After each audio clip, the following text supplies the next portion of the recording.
This shop looks popular today. Wonder what the occasion is. Well, it looks like it's Emily's shop. Butterfly Dew Cosmetics now on sale. Huh, looks like it.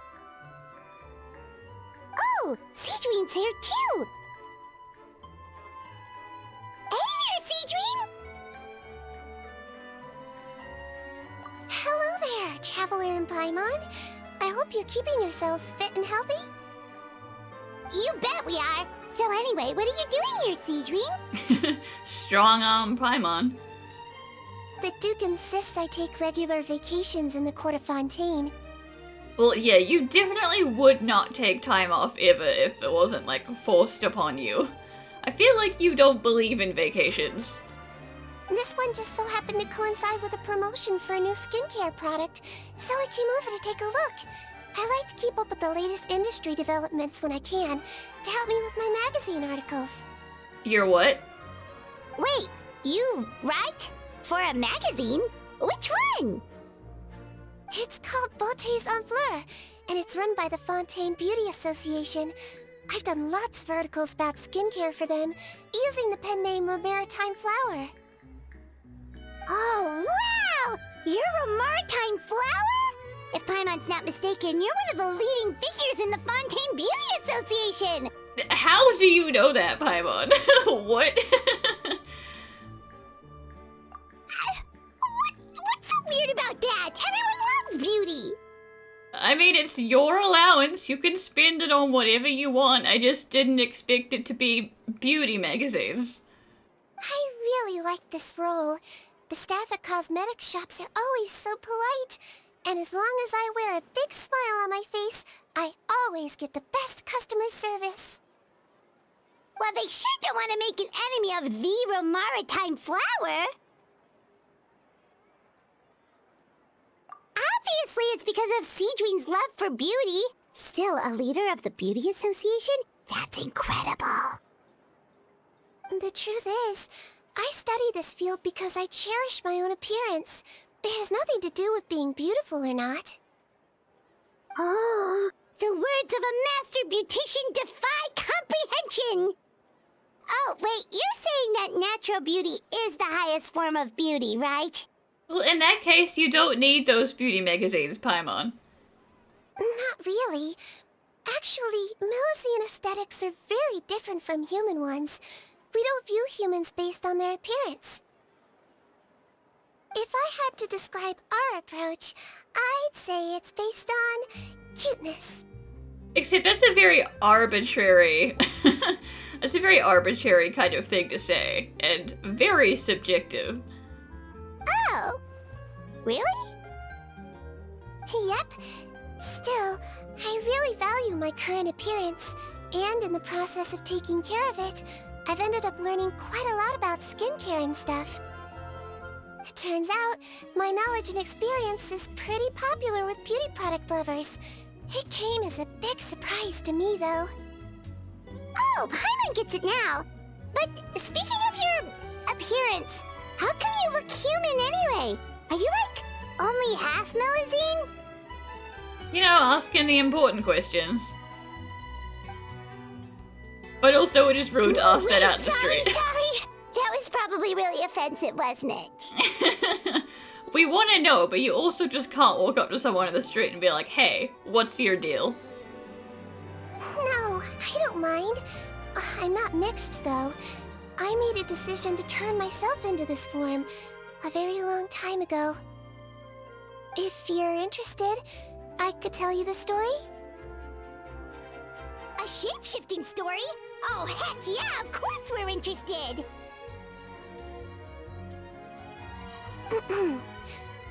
Once upon a time... We're just telling it right here in front of Emily's store? Okay. You didn't want to go sit down somewhere? Long ago, humans rejected Melusines, and Melusines feared humans. There was one Melusine who became fascinated with human medicine, but no human wanted her help. And there was one girl who liked Melusines, so no humans would make friends with her. So, the Melazine became the girl's friend, and the girl became the Melazine's patient. Your checkup's all done. You're still in perfect health. Thank you, Dr. Melazine. In this game of doctor and patient, a friendship was born. Then, one day, the girl fell ill. The Melazine was the only doctor to arrive on time, but the adults sent her away. Scram! Melazines can't be trusted! So just because I'm not human, I can't save my best friend? In desperation, the Melazine approached the frightening witch. She begged and begged until she got a reply. If you take this potion, concocted of sin, you will gain a human face and grow human limbs. But then, you will lose everything that attracted this friend of yours to you in the first place. Can you accept that? The Melazine did not hesitate for very long.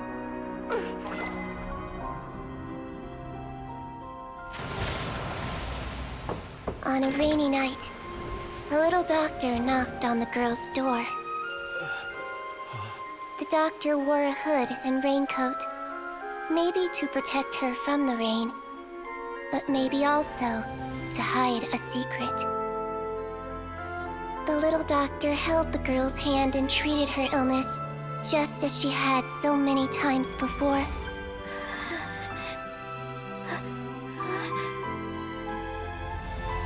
Dawn came, and the little girl's condition improved. But the little doctor was long gone, for she knew her friend would never recognize her again. And so, since then, I've lived my life in human form. Most people who know me just think I was born this way. I mean, you didn't even give her a chance. You know, if you're really friends, she still should have been able to recognize you. But no, you didn't want to bother. Ooh. A witch? A potion? Why does this sound like a fairy tale? Trust me, it's a true story. Must be the way you told it then. It just sounds so...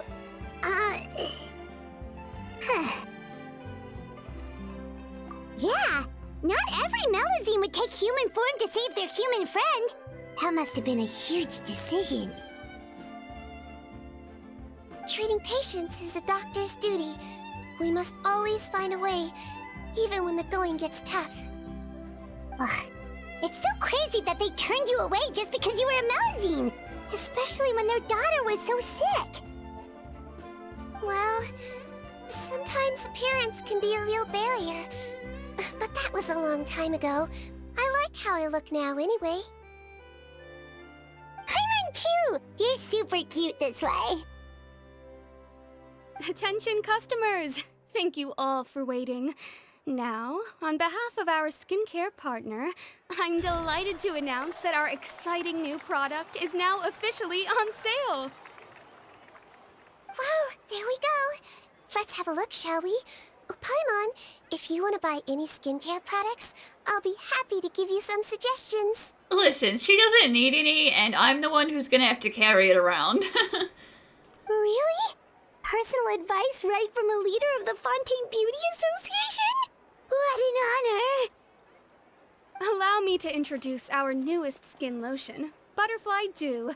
I'm sure many of you have already read about this product's trials in the newspapers.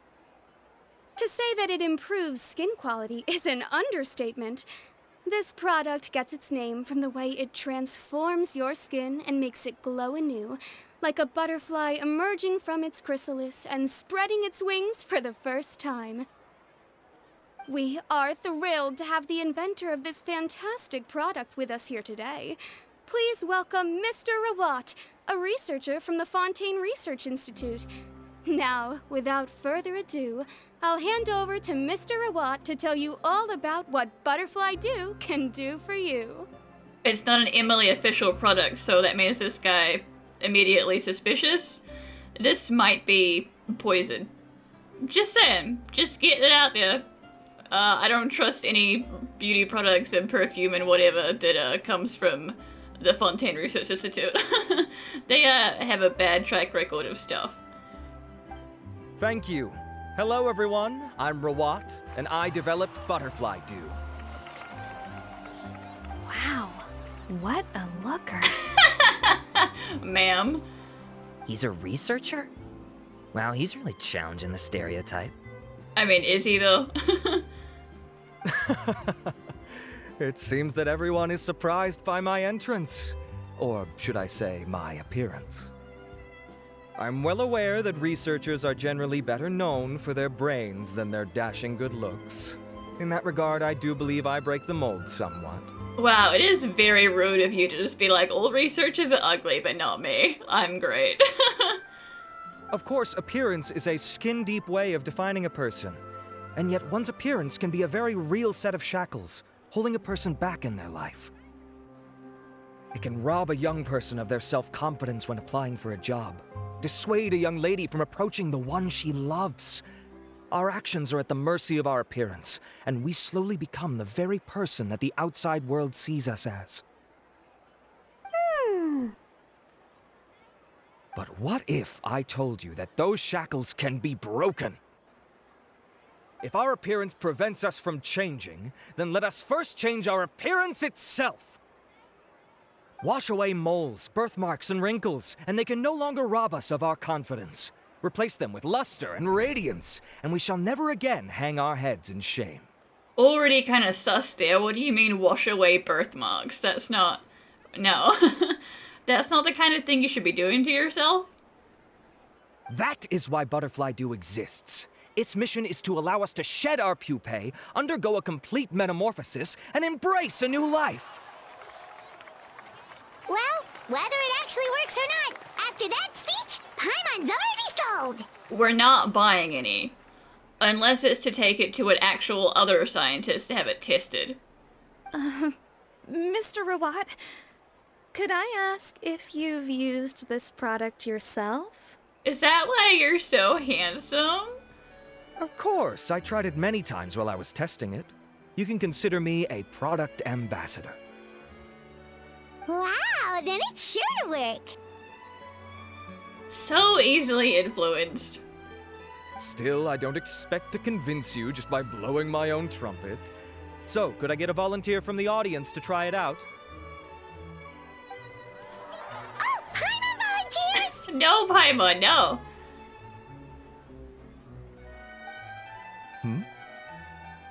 Oh! Ah, what an honor! It appears we have a giant of the Fontaine Beauty Association here with us. In that case, Miss Sigewinne, could we seek your most expert opinion on this product? Sure. Yeah, she's clearly not happy to get called out. That was a frowny face. Whoa, is that romaritime flower? They say she's the pickiest user of skincare products in all of Fontaine. Here you go. Well, it's very kind to the skin, and the absorption rate is high. Even for Fontaine, this is a first-rate product. But that doesn't mean it does what you says it does, and even if it does do that, that might be a bad thing. So all you've got going for you is like quick dry, fast absorption. Wow, now that's high praise. I'll take one. Any discounts?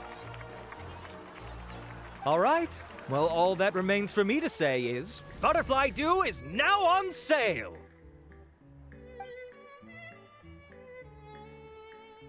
Think we should buy a bottle too? No, we're not buying any. Aww, really? Well, it's still good to care for your skin though, right? Paimon definitely feels kinda rough from being exposed to the elements all the time. And if you're worried about whether it's the right product for you, well, luckily for us, Sigewinne's here, so we can get an expert consultation. I don't want it. I don't trust this guy.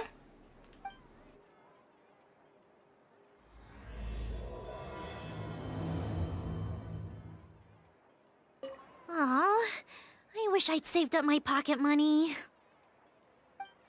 I'm buying for a friend, but I just want to check. This is designed for both women and men, right? I'm buying for a friend, definitely not for myself, but if I did want to use it, like, that's cool, right? I was looking to switch up my skincare routine anyway. I'm gonna try this out as soon as I get home tonight. It's an honor to receive such high praise from you. To be honest, I was also hoping you might be able to point out some flaws in the product so I can keep improving it. With most skincare products, the pros and cons only become apparent with long-term use. Yet, this one has instant benefits, improving skin quality without any obvious side effects. It's one of a kind. Which makes it suspicious. Don't worry though, I plan to keep using it, and I'll publish regular reviews in Beautés en Fleur. You can read my thoughts there. All you need to do is subscribe. Oh, I was hoping for a more casual conversation, but you are a beauty association leader after all. I understand if you want to keep this professional. Sigewinne! Oh, excuse us, Miss Beauty Expert. But do you think this product is a good choice for me and her? Wait, are you the renowned traveler? Nope, that's somebody else. Don't know who you're talking about. That's right, and by her side, the equally famous Paimon. Don't forget Paimon. Well, I don't normally handle customer questions personally, but since it's the traveler asking, allow me to make an exception. Butterfly Dew is made for all skin types, so no matter who you are, you can rest assured that it will be kind to your skin. If anything, it might be marginally more effective on Fontainian's skin, but other than that, it works the same on everyone. That's a weird disclaimer, like, might be better for Fontainians. Why would it work better on Fontainians? In the interests of protecting my trade secrets, I'm afraid I can't answer that, Miss Paimon. It definitely has nothing to do with any of the Fontaine exclusive, like, energy sauces or the fact that we all used to be made out of water. Definitely none of those things. Alright then. How about a friend discount? Paimon, this man is not my friend. Save yourself the trouble. I'd be greatly honored to have both of you use my product. Here, take 2 bottles for free. He just wants to use us for advertisement. Yay! Paimon's private fund survives! For now. I can see why you might think that, but please don't misunderstand. This gift is simply a token of my esteem. There's no business motivation behind it. Well, I'll believe that if we get to the end of this quest and you haven't done anything evil, okay? But for now I don't trust it. To me, finding new customers for Butterfly Dew is about meeting kindred spirits, fellow admirers of physical beauty. I consider it a labor of love. Admirers of physical beauty? Eesh, that's embarrassing to say out loud. It sounds so shallow. It's nothing to be ashamed of, Miss Paimon. Most people claim to desire inner virtue, but it's still physical appearance that turns their heads. This is a fact of life. It's only natural for people to desire to become beautiful, and that's exactly what inspired me to choose this research direction in the first place. You're right. Everyone loves beauty, don't they? Look at the time. My apologies, but I have other things to attend to. I'll leave you with these 2 bottles of Butterfly Dew, and I look forward to seeing you again. Paimon, I'd say there's no need for you and the Traveler to use this product for now. Yeah, definitely do not use it at all ever. I'm gonna send it to a science lab, and they're gonna test it for me, and I'm still not gonna use it even if they say it's fine. Why? Is there a problem with it? The quality is fine. I just think there's room for improvement. I think I could add some ingredients to the mix to make it more effective. Really? Then why didn't you tell Rawat about that? Researchers are a very special breed of human. They don't like it when people step on their toes, you know? You can point out their flaws to their face and they won't mind very much.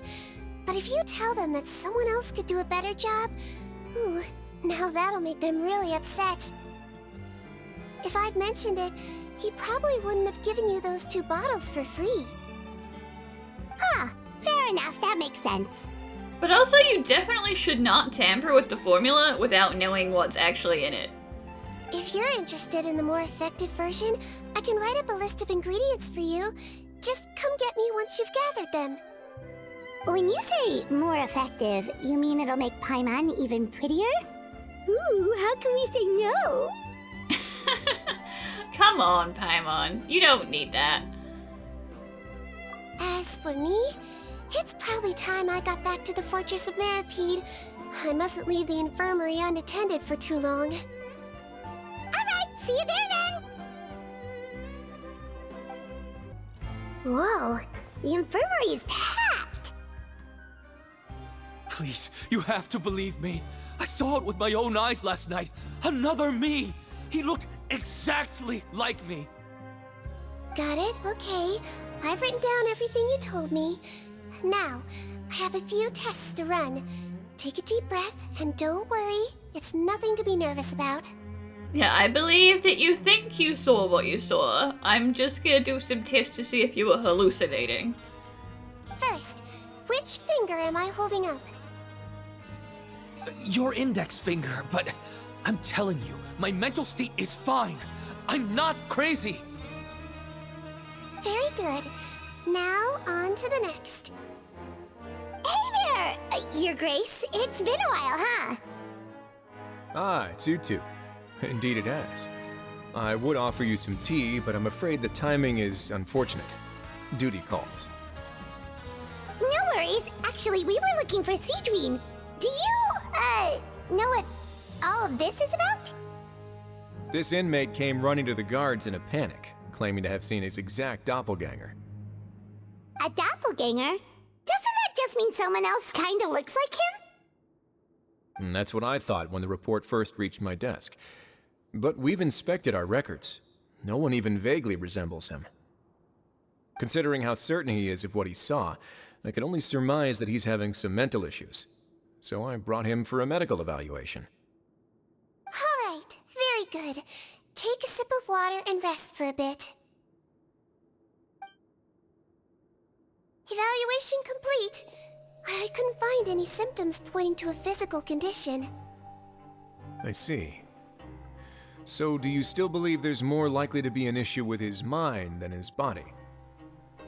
I have to assume so for now. Psychological issues are more difficult to detect. At this stage, we can at least confirm that he is in command of his cognitive faculties. The rumor mill will go crazy if word of this gets out. Guards, take him to the ward for a period of observation. The Marechaussee Phantom has requested my cooperation on a case, otherwise I'd deal with this myself. Sorry for the trouble, head nurse, but I'll have to leave this to you. No problem, Your Grace. I'll add him to my observation list. By the way, we have a couple of guests here who've made the trip just to see you. I imagine it must be important. You probably won't need to add them to your observation list, though. Very funny, Ridsley. Oh, Traveler! Paimon, it's you! Hey there, Sigewinne! It's actually not that important, but... I'll be in my office if you desperately need me. Goodbye for now. Okay, bye-bye! So, Sigewinne... Would you mind waiting for just a moment? I have another patient to see. Just find an empty bed and take a seat. I won't be long. Don't worry, medical checks in the prison aren't confidential. It's fine if you listen and watch. Oh, sure! Sigewinne, we've brought him. And he seems to have taken a turn for the worse again. Is your eye good, sir? Okay, don't panic. Let's start by sitting him down here. Paimon had no idea how busy it can get for Sigewinne. Maybe now's not the time to ask for her help with skincare. I mean, we don't have to ask it all. Good point. Besides, it might actually be interesting to observe her at work. Well, this could hurt, so I suggest you take a deep breath first. Did his face melt? What happened to him? This isn't a show, Paimon. Try and keep the exclamations inside. You'll make him feel bad. It's anyone's guess. His face melted off shortly after arriving at the fortress. But since he's a serious offender, he can't be allowed out for medical treatment. Best we can do for now is ask the head nurse to give him something to manage the symptoms. So, sir, for no particular reason, did you happen to be involved in any, like, skincare product trials before you got arrested? Oh, this is gonna be awkward. We still need to bring him to the Marechaussee Phantom for questioning. What if he scares them half to death? Will that be our fault? The Marechaussee Phantom? Does this have something to do with the case Risley's dealing with? Listen, isn't like 80% of the Marechaussee Phantom like Melusine at this point? Like, they're not gonna care. Yep, it was a huge case. They bagged a few dozen crooks in one fell swoop. And this guy's the baddest apple of the bunch. He harmed countless people. And now, it looks like it's all finally catching up with him. You done gawking? Yeah, I'm sorry, we've been being pretty rude. Not yet. I need to check the severity of your ulcers to decide the right dosage. Don't worry. We Melusines have a very different sense of aesthetics from humans. To me, he just looked like a little kitty with slightly scruffy fur, but still just as cute. That's not as reassuring as you seem to think it is. Don't patronize me. Do I look like a kid to you? Just give me the meds and let me out of here. I already missed my cell. Hey, lose the attitude. You dare talk back to our head nurse like that again? Your days are numbered. Oh, it's fine. Okay, I'm going to apply the medication now. Tell me if it hurts, alright? Look how nice Sigewinne's being. And he still talks to her like that? What a nasty piece of work. Can I leave now? Wow, not a peep. What a brave little guy. Again, that's very condescending, Sigewinne. You don't think it is, but it is.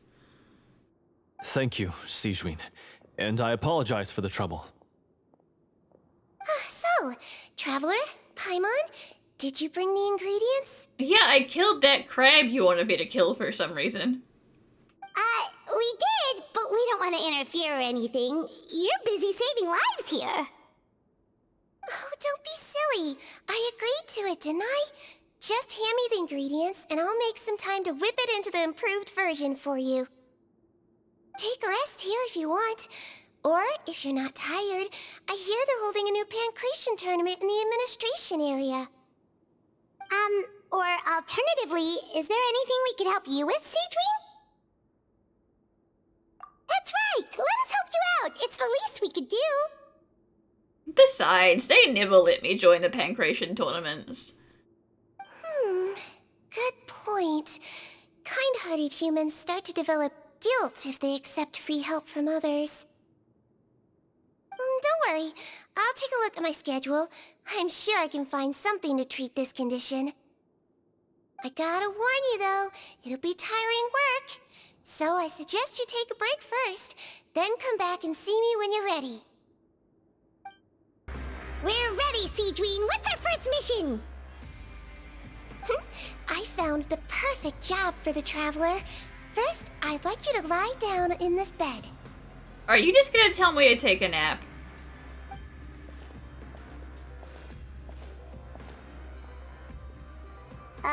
What for?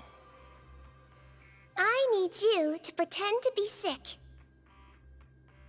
What?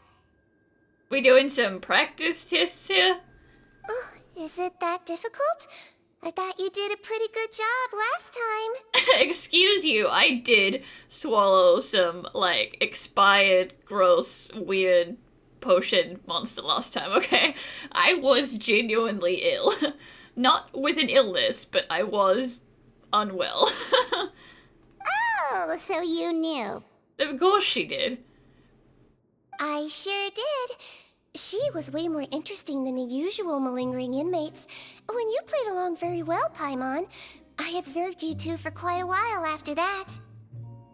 Well, this is awkward. But why do you need us to do it again now?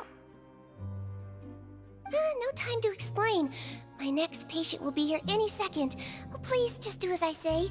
You can, pretend like you've got a nasty headache, and throw in some dry heaving for good measure. Does your other patient not like being alone with you? Okay.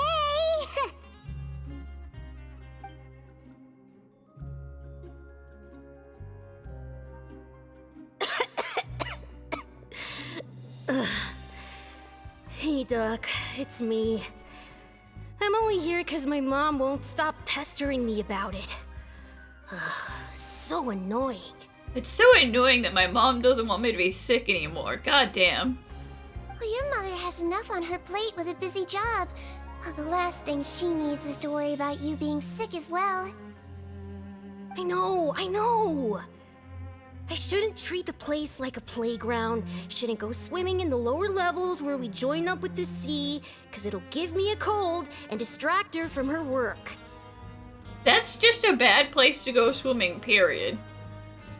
I thought I'd be able to have some fun here at the fortress for a few days, but it's always, don't do this and don't do that. All right, sit yourself down and I'll take your temperature. Your fever still hasn't gone down. Well, here's your medicine. 1 cup for starters, and we'll see if it helps. But Doc, it's so bitter. Do I really have to drink it? I mean, I'll be fine, right? I've got an uncle who caught a cold. His fever went away on its own after a couple days. My uncle got sick once. He was coughing and stuff, but he was fine. I don't have to take my medicine, right? Can't you just write me a note saying I'm on the mend? I just need something to keep my mom off my case. Listen, kid, if I was writing you a fake doctor's note to get out of, like, PE class, then fine, but you are actually sick. I sure can. You're a very brave boy, after all. But you have to drink the medicine first. Huh? Brave? What makes you say that? Well, if you want to rely on your own immune system to clear up your fever, then you'll have to tough it out like this young lady. And it's not gonna be fun.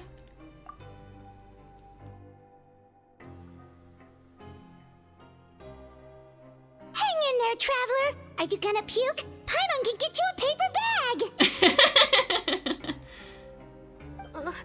Huh?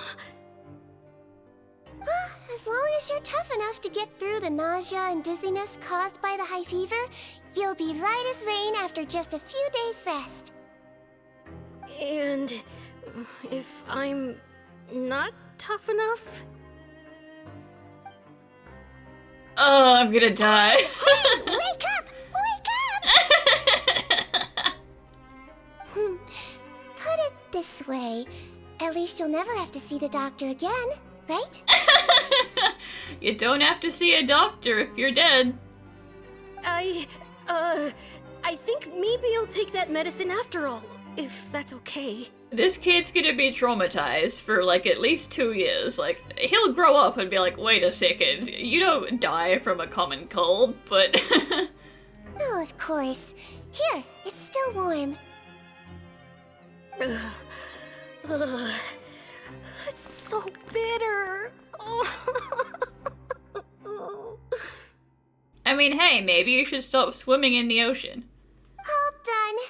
Great job, you two. That kid really doesn't know what's good for him. His mother's a guard here. She's been working back-to-back shifts lately, but unfortunately his father's away on a business trip right now. She had no choice but to bring her son here for the time being. He was quite happy at first. He seemed to think that the Fortress of Meropide would be all fun and games. So you made us put on that act just to scare a kid into taking his medicine? That's a pretty sneaky trick. Seems like there's a whole side to Sigewinne we never knew about. It's a technique I learned from my teacher. Oh, you had a teacher? Was she a Melusine doctor too? She was human. She passed away a long time ago. Oh, sorry. No, it's fine. I really liked my teacher, so it's always nice when I get to talk about her with other people. She was a traveling doctor, and since she didn't have a clinic, she'd go out and visit her patients wherever they were. Dealing with the badly behaved ones was her specialty. She used to say, if you can scare the little brats into taking their medicine, you won't have to hear them wailing and screeching when their condition gets worse. Sounds like you really like kids, lady. She sounds like a pretty strict teacher. Strict? That's not how my teacher saw it. She thought of herself as terrifying to kids. That's not better than being strict. Strange way for a doctor to describe themselves. Now Paimon's curious to know what she looked like. Oh, as it happens, I actually have a picture of her. Just a grumpy old lady. Oh, wow, yeah, okay, that'll terrify the kids. No one likes it when old people frown at them. Yep. All the children she treated thought she was a witch. Why does it almost sound like you're envious of her? Oh, because I am. If she was here, all the children would take their medicine without any need for tricks. A doctor who looks like a witch. True, they wouldn't dare try anything funny with her around. Oh, me, on the other hand, it's hopeless. Children aren't afraid of me at all. That shouldn't be a thing you strive towards. You don't want kids to be afraid of you. If they're afraid of you, they won't even come to the doctor in the first place. That's actually a good thing, you know? Oh, my next patient should be arriving now. Would you mind lending me a hand again? Sure thing! On to the next mission!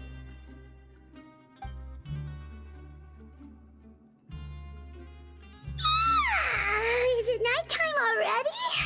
That flew by. You really have a busy job, Sigewinne. Well, thanks to you two, it was much easier today. Aww. Listen, you really need to hire another nurse. They don't have to be a practicing nurse, they just need to be your, actor friend. Should we get some rest? It's getting pretty late. Oh, there is one last thing. I have to keep it confidential, so I usually leave it till after everyone's clocked out. Confidential? Are you sure you can tell us? Oh, it's fine. You're not living here anymore, so it's okay if you know. All it is I have to prepare some ingredients to make healthy meals with. You're not a prisoner anymore, so it's okay. Is this about the secret meals? Wait, you mean those healthy meals? My patients refuse to eat any healthy meals I prepare in front of them, so I have to prep the ingredients in secret, then let the chef at the coupon cafeteria handle the rest. Listen, they still refuse to eat it when they get it from the coupon cafeteria because it feels like a threat. Considering even the chef's version makes people uneasy, it really makes you wonder what's in it. You want to find out?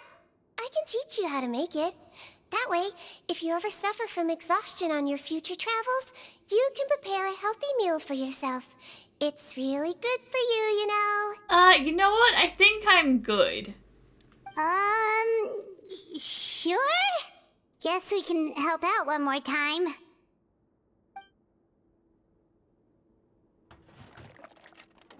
The ingredients are ready. Now, put them on the table and add them in the order I tell you. First, we add this special slime condensate. Oh boy. Stir it thoroughly, then pour it in. Oh, see that? It adds elasticity. It looks just like tasty jelly, doesn't it? Well, we're starting off with a real Xiangling spin. She loves her slime condensate. Yeah. Yeah, it really does. Until you remember it's slime condensate. Paimon, you literally made me make a slime, like, treat and give it to Ninglong, okay? This is the one ingredient you can't be weird about. Next up, xenochromatic crystals. You want to crush them up into a fine powder, like powdered sugar. I don't think those are edible. Wait, are those from Fontaine aberrants? Are you sure they're edible? Finally, we'll need some high-protein meat. Frogs are an excellent choice. You just need to clean their innards, and then you're left with some lovely, tender meat. Oh! Frogs. Well, you know, when in France. And we're done. All that's left now is to pack them into lunch boxes and hand them to Walsey. Yesterday in the production zone, I noticed an inmate who's been working for 2 days straight. That means it's a healthy meal for him tomorrow. Sigewinne really does have the inmate's best interests at heart. Ah, head nurse. Got some extras for me? Just the one today.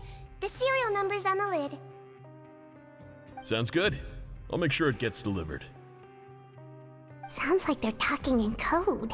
Well, not really. Just because they didn't say food doesn't mean they're talking in code. Thanks for your help. Oh, it's no trouble at all. I only wish I could do more. You work so hard for all our sakes. I'd happily lose a little sleep if it meant helping you out. That won't do. If you reduce your sleeping hours any further, your health will start to suffer.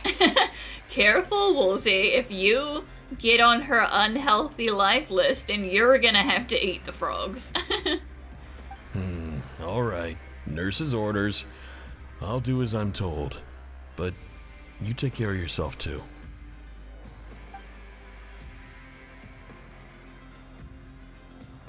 Well, I'm done with work for today. Thanks for helping out, you two. Seems like the guards and staff here have a lot of respect for you, Sigewinne. In just one day of helping you with your work, it feels like we've done a lot for the fortress. Head nurse, please, wait. I'm sorry to disturb you this late at night, but I think you'll agree, this is urgent. Okay, just relax and catch your breath. What's the matter? The guard at the observation ward, Odilon, he told me to pass on a message to you. One of the inmates there, the guy suffering from possible hallucinations, well, he seems to have made a sudden recovery, and now he wants to apply for permission to leave the ward. Do you know how easy it is to do that? All you have to do is be like, oh yeah, I guess I was wrong about the doppelganger. Can I leave now? Huh?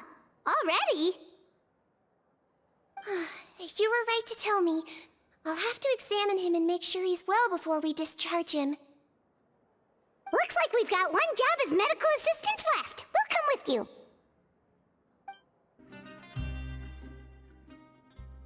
Ah, head nurse, you're finally here. I'm so sorry for all the trouble I've caused you, but I believe I've now made a full recovery.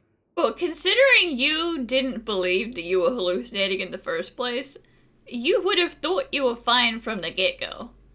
After giving it some thought, I'm sure that I was probably just seeing things. Stress-related, I imagine. I'd been working long hours, so I definitely wasn't in the best state of mind. I totally understand. Still, I have to give you an examination before I can discharge you, okay? So, take a deep breath and don't be nervous. It'll be the exact same procedure as we did this morning. We can start whenever you're ready. Again, so sorry. I was in such a state this morning, I barely recall anything. Would you mind taking me through it again? Oh, not at all. It's a lot to remember. First up, we have a little cognitive test. Just concentrate and you'll be fine. To start with, which finger am I holding up? Your pinky.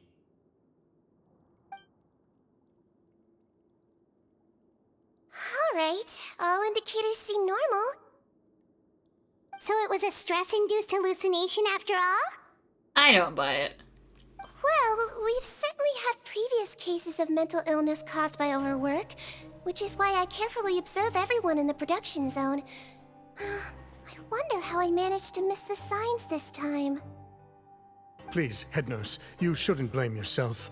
I'm just still adapting, that's all. Pushed myself too hard, and I guess I couldn't take it. Thanks for looking after me. I'll be as good as new after a good night's sleep. And if you can give me the okay, I know I'll sleep better back in my good old dorm. You know what? No, I think you can sleep just fine right here.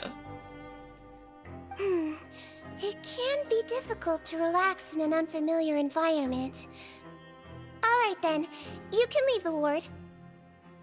I suggest you take 2 days off to focus on your recovery. I'll take you off the observation list for now, so you're officially discharged. Great. I can't thank you enough, head nurse. Mr. Odilon, could you escort him back? Of course. I'm on guard duty in the administrative area tonight, so nothing will go wrong. You have my word.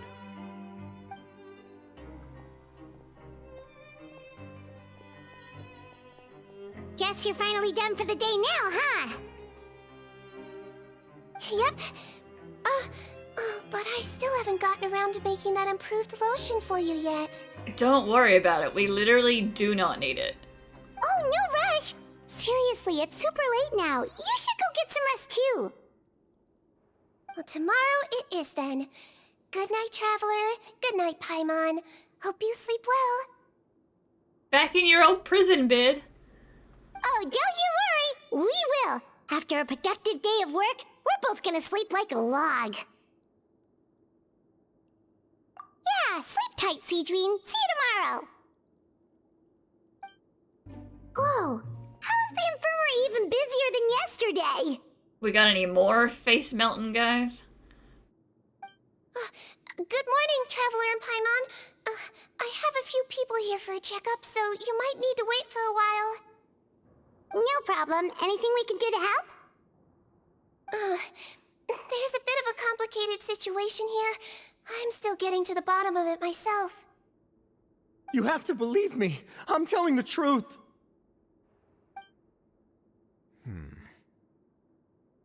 You're in a medical facility. Keep it down. Please, listen to me. I'm not Gascon. I'm Uy. You're a horrible liar, you know that? We get all your mugshots with the arrest warrants. It's clear as day that you're Gascon. You mean because of the way I look? I don't know what happened. I just woke up like this. Then you guys dragged me in here for an interrogation. Oh, this poor guy. He got splashed with the skincare cream. I brought you here to figure out what's going on. If you truly are the victim of an injustice, yelling isn't going to achieve anything. At most, it'll delay your vindication. All right. I get it. This is nuts. Yesterday's interrogations went fine, and now this. Morning, Your Grace. What's going on? Remember the case I mentioned yesterday? The one brought to me by the Marechaussee Phantom? Well, we've been questioning the inmates involved this morning. Every single one of them is claiming mistaken identity. Yeah, so someone want to go check on Eric? Huh. That's even weirder than what that guy was saying yesterday. The thing is, none of them have been able to provide any evidence whatsoever to support their claims. Questioning them further got us nowhere, so for now, we've brought them to the infirmary. And we thought yesterday was as busy as it got for Sigewinne. We've compiled their statements. Have a look. Perhaps there's something we missed.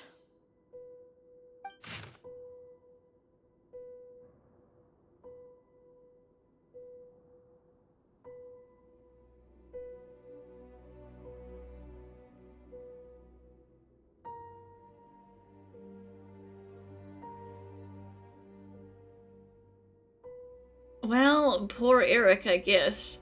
Oh wait, Odilon? You know, that would explain some stuff.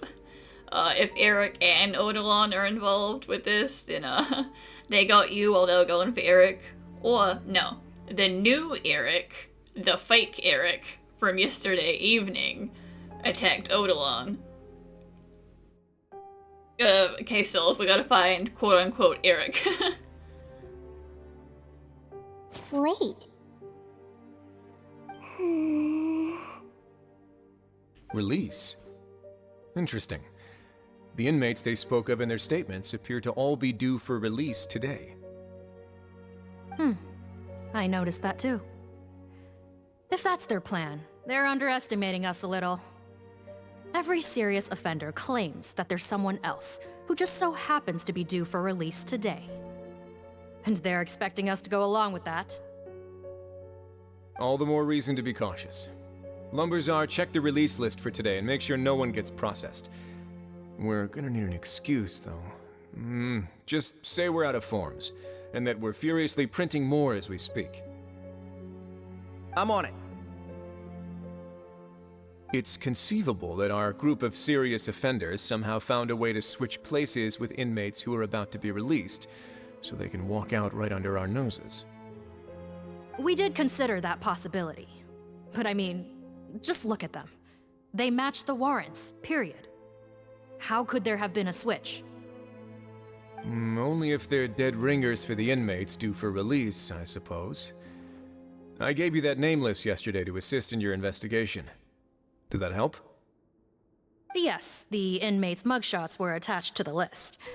The first thing I did was check for lookalikes, and I didn't find any. Because they're doing one-for-one switches. The reason Eric was like, I saw myself is because he did, but he didn't know, what was going on. The only other thing that stands out to me is that their voices sound a little different today. But it's not exactly hard to put on a fake voice. Odilon, come on, tell us some secret god stuff. Oh, really? What does our head nurse make of all of this? Give me a moment. I think I have a way to confirm whether there's been a switch. I know, it's not time to change your dressing yet, but please bear with me. This guy is gonna scream when you touch his face, and it's definitely not the same guy. Huh? Isn't that the guy from yesterday? This should be Honore. He has very severe facial ulcers, which require an operation in the hospital at the court of Fontaine. I authorized him to leave the fortress for medical treatment under guarded escort. Yes, like I told you. I'm not Putton. I'm Honore. So there has been a swap. Well, I can see what happened in Potten's case, but how do you explain the other inmates? You're not telling me their souls switched bodies, are you? No, but the truth is gonna be just as weird. No, I believe it was their faces that got switched. The method is a bit like replacing a tooth. Take the bad tooth out, put a false one in. And actually, I think I can prove it to you. Traveler, Paimon, do you remember Eric from the other day? Yes, I do. Yeah, sure do. Then you can be my witnesses. To start with, please fetch the inmate who claims to be Eric. So, you're Eric? Yes, head nurse. It's me. You do believe me, right? I need to do another examination on you. Same procedure as yesterday. All right. It's the cognition test first, right? So I need to concentrate. Now, try to recall if you can. The last time we did this test, which finger did I hold up? I believe it was your index finger. And that is correct, because the other Eric, not Henry, the other Eric was a fake. But that means... Huh? What? So, basically, last night, the Eric who said he saw another him suddenly recovered and applied to leave the observation ward. Sigewinne did another test before letting him leave, but that time, she held up her pinky finger. Huh? I don't know about any tests last night. There was nothing to do in the observation ward, so I went straight to bed. Then I somehow woke up in a high-security cell. Well, in that case, there is a reasonable explanation for the strange events of the past 2 days. So, what exactly happened? The gang of serious offenders wanted to break out of prison, so they identified a group of scapegoats, namely inmates whose terms were almost up, and planned to switch appearances with them.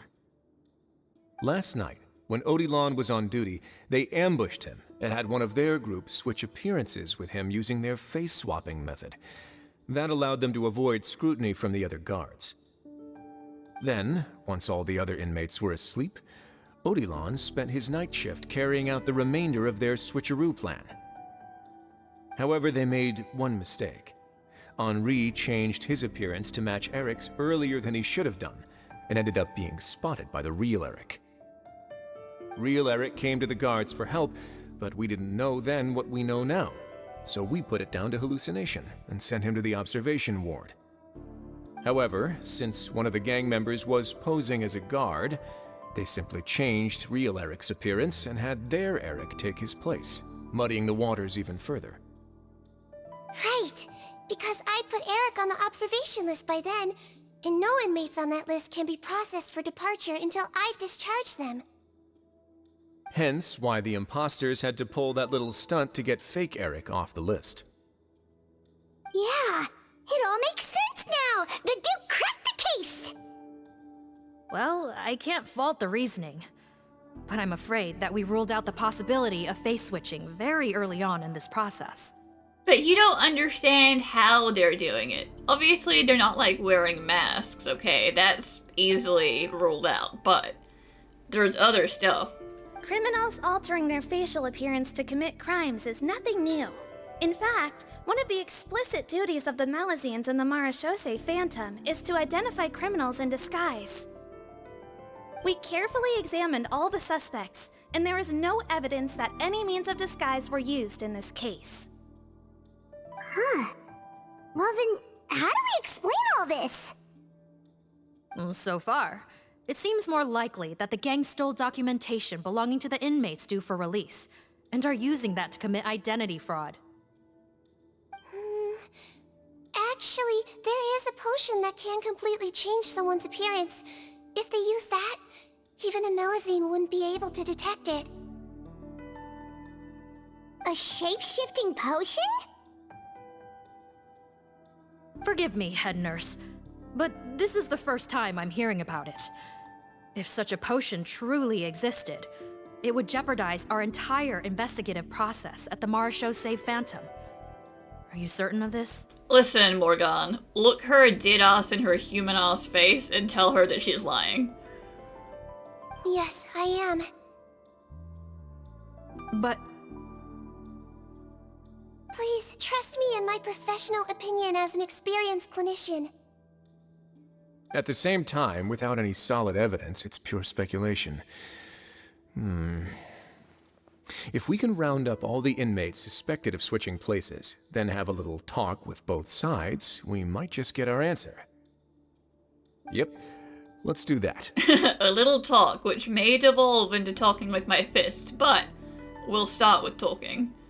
Okay. Well, it was our negligence that meant we had to come and conduct these post-internment interrogations. And I know it's put you out.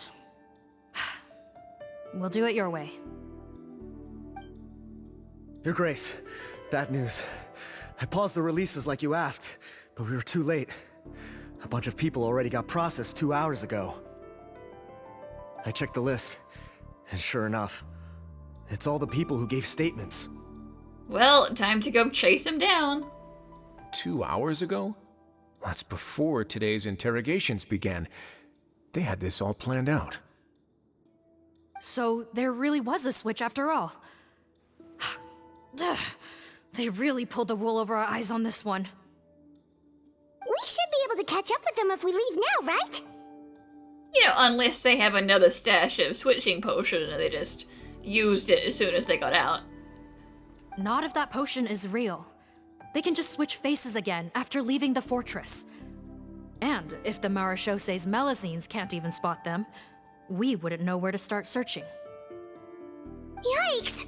So we're at a complete dead end! Someone take my skincare product and test it, please.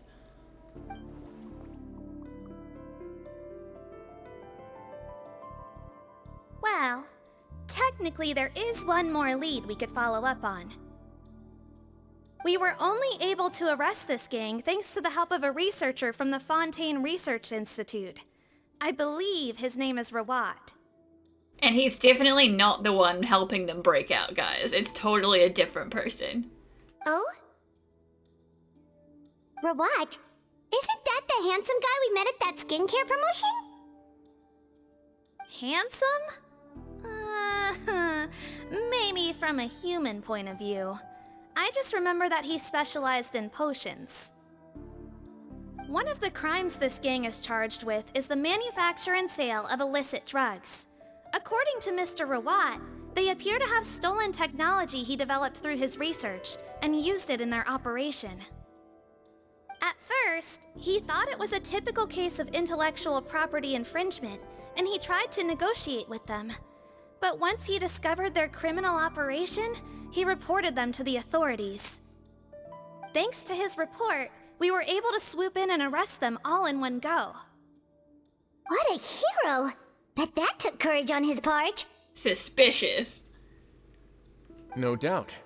This is worth following up on. As the one who snitched on them, it's highly likely that Rawat will be targeted by the escapees. That aside, since he's negotiated with them in person before, there's a chance he'll have some additional information for us. Understood, Your Grace. My team and I will head to the Fontaine Research Institute right away. In the meantime, please keep an eye on the face switch victims for us. Of course. Miss Morgan, I'd like to come along and help you catch these criminals. Huh? Why's that? Well, I'm the one who discharged the fake Eric last night, so I feel partly responsible. Don't say that, head nurse. Your focus was on the inmates' health, and rightly so. We can't ask you to help with arresting criminals. That's our duty. I also have a more personal reason. Patton is a patient of mine, and if I don't get a new batch of medicine to him in time, his condition will get much worse. Look, head nurse, I completely understand where you're coming from. But arresting criminals is dangerous business, and if anything happened to you, none of us can afford to take on that responsibility. Don't worry, I can defend myself just fine. You say that, but still. If I may, Miss Morgan, Sigewinne is the one who raised the potion hypothesis, and I'm sure she has far more expertise on the topic than your team. My suggestion would be to bring her with you. And if you really are worried for her safety, then... Take her bodyguards with you.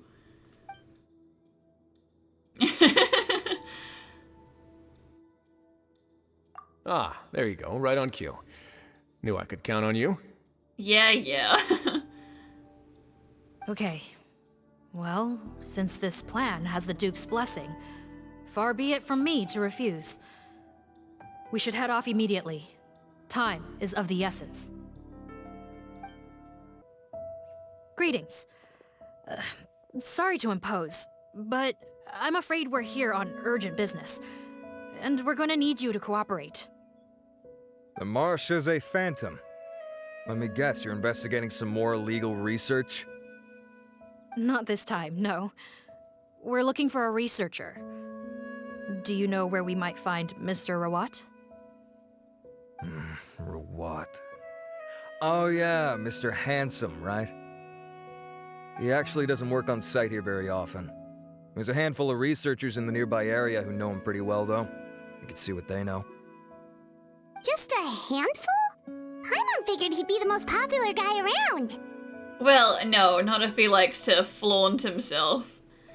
Well, I guess you could say he's popular, at least on a superficial level. He's blessed with good looks, so he tends to make a good first impression on people. But in all his time here at the Fontaine Research Institute, I don't think he's ever had a single deep conversation about his research with his peers. That's no way to make real friends around here.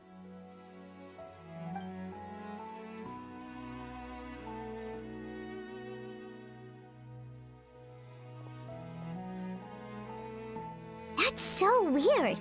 He definitely didn't come across like a recluse at that product promotion. Well, I mean, he was trying to sell his product. You gotta talk about it then. I don't find that weird at all. He definitely didn't strike me as the kind of guy who's, good at making friends. I mean, yeah, I'd buy that. Really? Paimon couldn't tell. Must be a Melusine perception thing. Okay, we should talk with his acquaintances. But we also need to check the Research Institute for any clues. Let's split up. It'll save us some time. Sure thing. We'll go ask around among the other researchers with Sigewinne. Paimon's suddenly kind of curious to know what everyone really thinks of him. Excuse us, are you Audrey? That's me. What is it? Are you close friends with Rawat? We're trying to find out where he is. Close friends? You mean because I told him I had feelings for him once? I doubt I'm the first or last at the Institute to make that mistake. Why would you single me out as a close friend? Ah, yes, the mistake of falling for him because he's pretty and then talking to him and realizing he's a dick. I should have known, really. Men like him, they just enjoy being surrounded by fawning women. They're not interested in a serious relationship. Okay. We were just kind of wondering if you might know where we can find him. Why would I know where he's at? I barely know him, and he probably doesn't even remember me. Ugh, this is getting annoying. Shall we go ask someone else? Listen, I think she's perfectly justified in being frustrated. I think she knows Rawat better than she cares to admit. If we leave now, it might be a wasted opportunity. Okay, but I kind of work here. I don't want to make everyone mad at me. Maybe, but we're not going to get much out of her while she's in this state, are we? She's displaying symptoms common among people in love, if that's what you mean. But I know a cure. Oh god. It's curable? I know Paimon is not. Oh, we're still no closer to finding Mr. Rawat. Oh, by this point, he could be in grave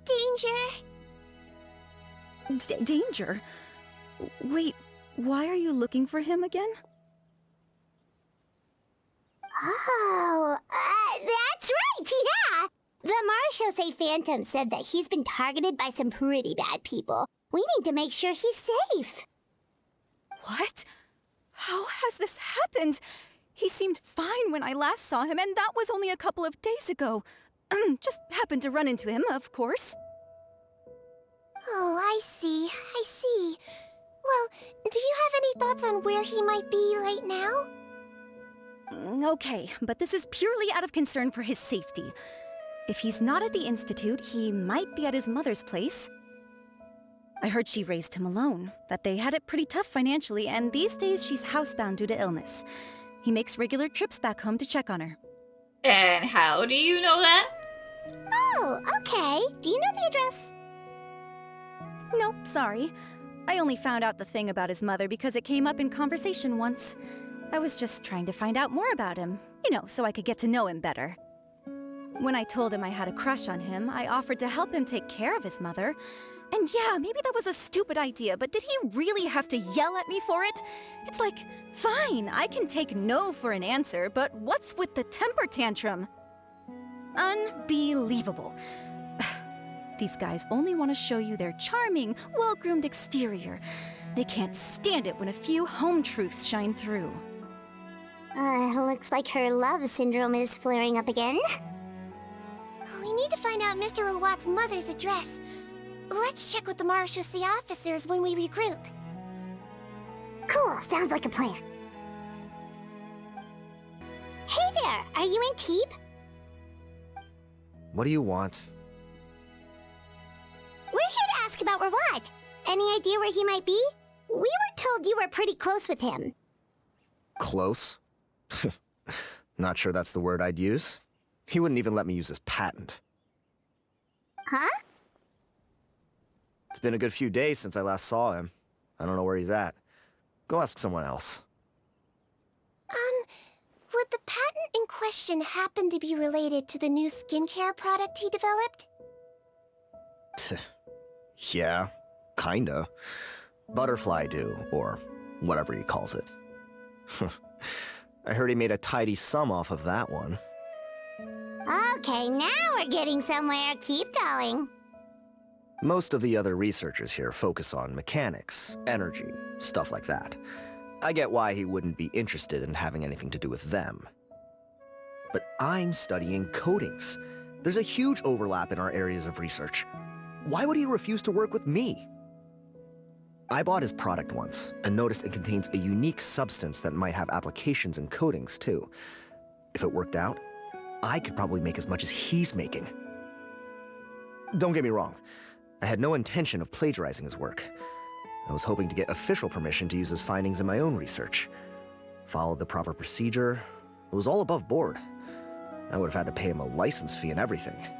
But that means he's terrified of people finding out what his actual procedures and ingredients are, because then they'll find something wrong. But despite that, he turned me down not once, not twice, but 3 times. It's like he's vehemently opposed to the idea of anyone else making the kind of money he does. Huh, so is Rawat antisocial, or is this guy just jealous? Well, it doesn't look like we're gonna get any info about Rawat's whereabouts from him. Let's go! Wait, 1 second. Mr. Antib, next time you go shopping, you should buy some Buell fruits. Peel the skin, steep in water, then drink. It'll help calm your mood. Huh? Yeah. Thanks. He's like, absolutely not gonna do that. Sorry to bother you, sir, but are you Bertram? Who's asking? The Marechaussee Phantom. Just some concerned citizens helping out the Marechaussee Phantom with an investigation. We'd like to ask you about Rawat's whereabouts, if that's okay. We're told the two of you are pretty close. Not anymore, we're not. Turns out we don't see eye to eye. Oh yeah? What happened? The thing about us researchers is, most of us do what we do for some sort of higher purpose. But not Rawat. All he cared about was how to commercialize his findings. He won't even let you work with him unless you sign a confidentiality agreement first. Also, he has better control over who gets which intellectual property rights. How are you supposed to get any meaningful research done working with a guy like that? Now that I've got my own technical solution for my compressor, I don't need to work with him anymore. So that's what Rawat is really like. We'd still like to know where to find him. Is that something you can help us with? Wait, you're... Yeah, I know you. You're the head nurse at the Fortress of Meripede. Alright, then I'm happy to help you if I can. I respect the work you do. Medicine serves the highest purpose of all the sciences. Wow, turns out Sigewinne's got some real clout. Thing is, I have no real way of knowing where he might be. I stopped working with him 2 months ago, and I've barely seen him since. But if you want my advice, I'd say go talk to the peddlers. There's a few he meets with every other day or so. Maybe they know where he's at. Peddlers? Yeah, back when I was working with him, I noticed he met with them quite often. Wouldn't surprise me if they were involved in some shady business together, because it seemed like they went out of their way to avoid discussing anything in my presence. The little I overheard was about manufacturing and selling pharmaceutical drugs. Like I said, he's all about the money. Drugs? Doesn't he work with skincare products? Do those count as drugs? Who knows? I never cared to find out. He's the morgue rubber, not me. Thank you. You've given us plenty to work with. Welcome. Goodbye. and may we both reach new heights in our scientific endeavors. You know, Paimon started out thinking Rawat was a handsome researcher with a friendly and cheerful personality. It's such a surprise to learn that his peers have a different impression of him. Well, listen, I didn't like him from the get-go, but that's just because I'm inherently suspicious. So, what's your view of him now, Paimon? Secretive, paranoid. A handsome researcher whose difficult upbringing turned him into a profit chaser with a chip on his shoulder? Still handsome though, huh? So your thoughts about his appearance haven't changed at all? Well, his looks are kind of a big deal, at least in Paimon's opinion. How did such a handsome guy end up being so antisocial? Even with his difficult family background, it just doesn't make any sense. You can't judge a person solely based on their appearance. Head nurse. Traveler. I assume you've spoken with the researchers. What did you find out? Bertram mentioned Rawat's involvement with some pharmaceutical merchants. Do you know if he's registered any pharmaceutical brands? Since he was a whistleblower on such a huge case, I ran a background check on him. I don't remember there being any brands under his name. How strange. If he was so focused on commercializing his research and averse to sharing his technology with others, why wouldn't he have registered his own brands? Maybe he and his business partners needed to avoid public scrutiny? You think he may have colluded with the gang? Well, the crime was manufacture and sale of drugs, and that would certainly be in his wheelhouse. We can't rule it out.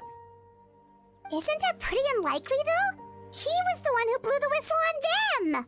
But they have magic potions to break themselves out, which is proof of concept. So, you know, they get themselves arrested, he gets suspicion taken off of him, then they sneak out of jail like a week later, and then they're back at it. Most children who come to me with tooth decay have suffered pain for a long time already, but they'll still try to hide the fact that they eat too many sweets. Grown-ups and children aren't so different in that regard. If you say so. I saw him when he came to make his report, and I certainly didn't get the feeling that he was the type to collude with criminals. Perhaps it's more likely that they were coercing him. You mentioned that he comes from a poor family.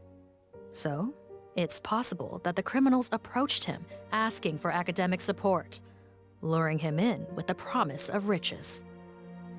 By the time he discovered who they really were, he was in too deep.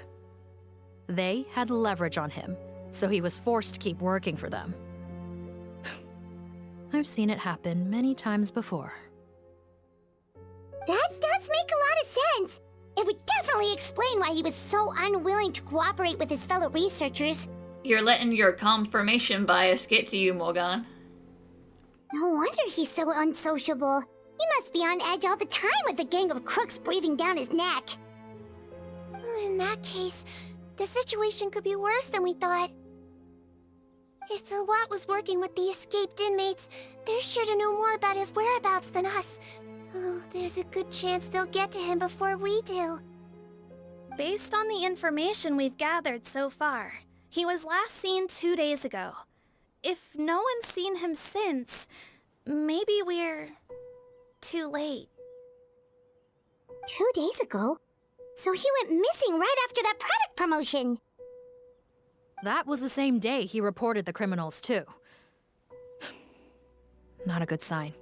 Wait, you really arrested him that quick?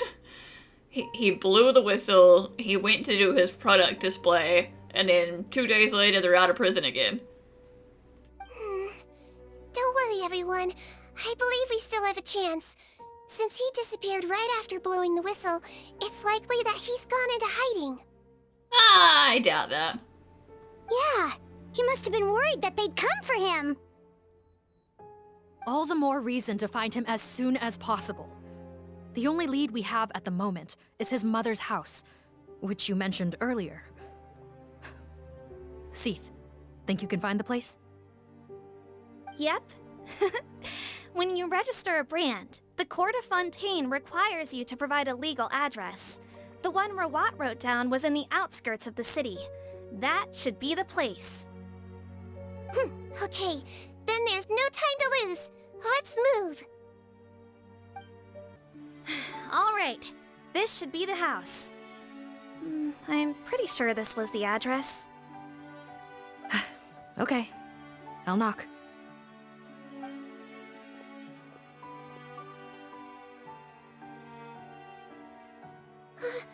Sounds like whoever's inside has restricted mobility.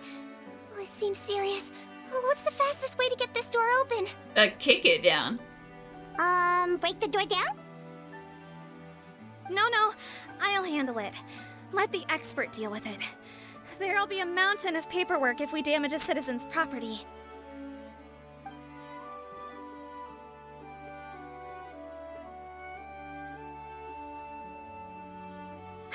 Calm down. Deep breaths. Remember your training. Control your strength. And... it's open! Did you finagle the lock? Seath, take a few people and lie in wait. Keep your eyes peeled for any activity around the house.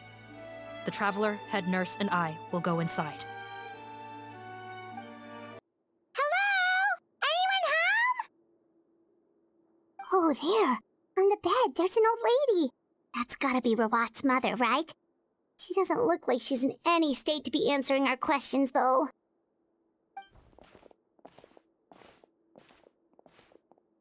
We could try, but she is very ill.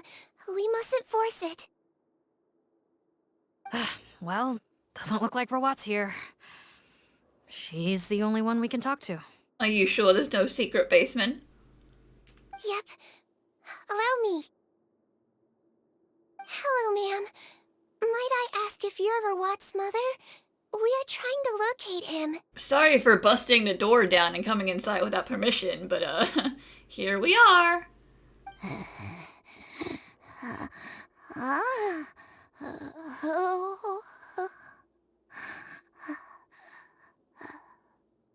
Hard of hearing, perhaps. Does anyone have a picture of Rawat? Yeah, good idea. She's gonna be like, I've never seen that man before in my life. That's not my son. I have one here. I'd like to show you a photo, ma'am. Is this your son? Do you know where he is?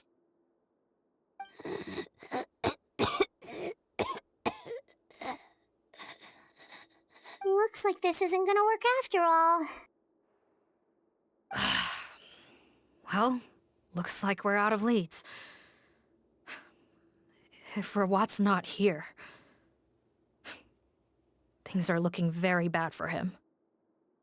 Is it possible he could have avoided returning here because he knew he'd be in danger?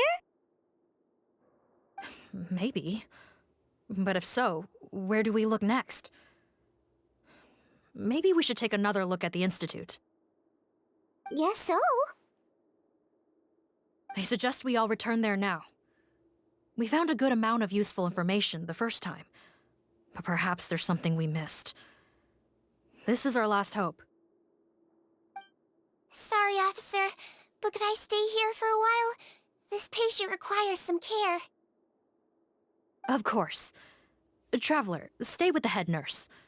You're technically here as her assistant after all. Also, I'd like some Marechaussee members to stay as well, and keep an eye on the area. Why's that? If Rawat knows how serious his mother's condition is, he will return. Got it. Okay. I'll tell the squad members in hiding to stay put and keep a lookout. So you're gonna have to pick up some more reinforcements on the way back to the Institute.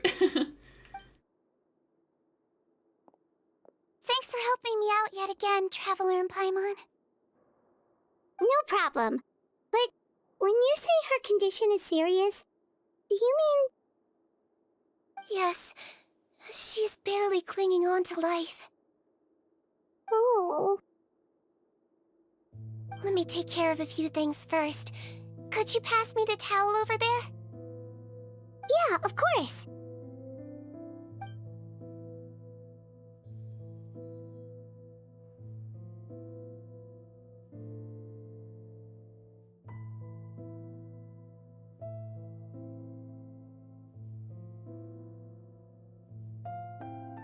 I can tell that her family has tried a lot of different treatment methods, including some very expensive medicines. Unfortunately, her condition is so multifaceted that a recovery looks all but impossible. And also, there's just the fact that she is really old. Sigewinne. My mom bets being a nurse must be pretty tough at times like this. Yes, it makes me a little sad. In a Melusine's eyes, a human's birth, aging, sickness, and death are as much a part of natural law as sunrise and sunset. I mean, in everyone's eyes, that's just how life works. It's not Melusine specific. But human medicine can defy that law to some extent. In that sense, it is a science of miracles. That is why I became fascinated with it in the first place. But it was only after I truly became a doctor that I realized miracles don't always happen. Even the greatest doctors cannot cure all diseases.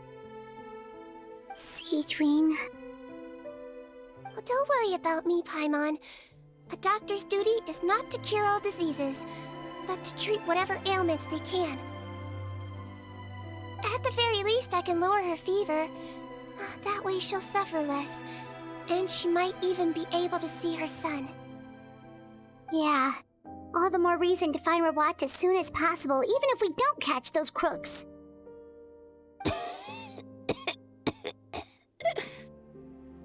Oh, her fever is getting worse. Could I get some hot water? Sure, we're on the case.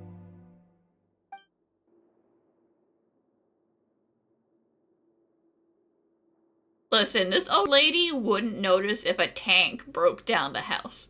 She's not gonna know if he came back.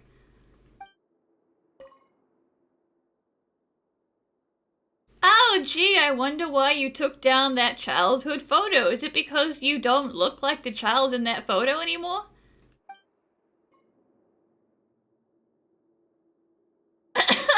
I ready-made hot water? What?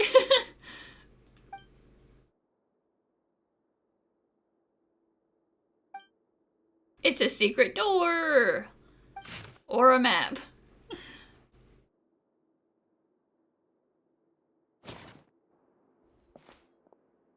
Found the hot water? Sure did. And look what else we found. Judging by this journal, it seems like Rawat has a private lab. There's a good chance he could be there right now. We gotta go tell Officer Morgan right away. Oh, that's great news. But hold on just a moment. The wet towel is ready. I'm giving you another injection. Are you feeling better now?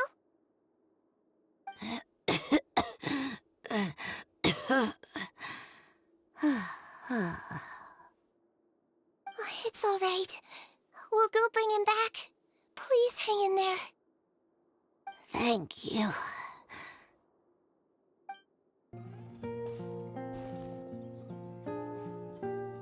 It's Officer Morgan! They're already here! How did you guys find the lab?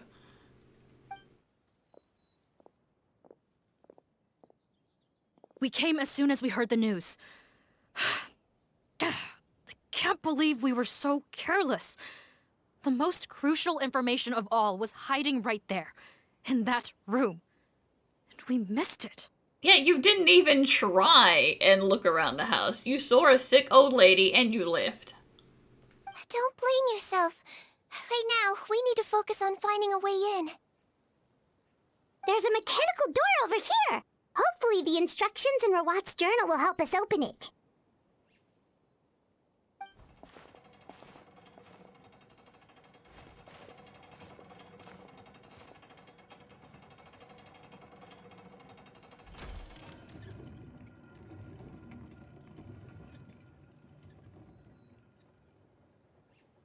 It's open. Let's go in. How did they get in here? Captain, up ahead! Those look like our fugitives! So they found this place too? Don't let any of them escape!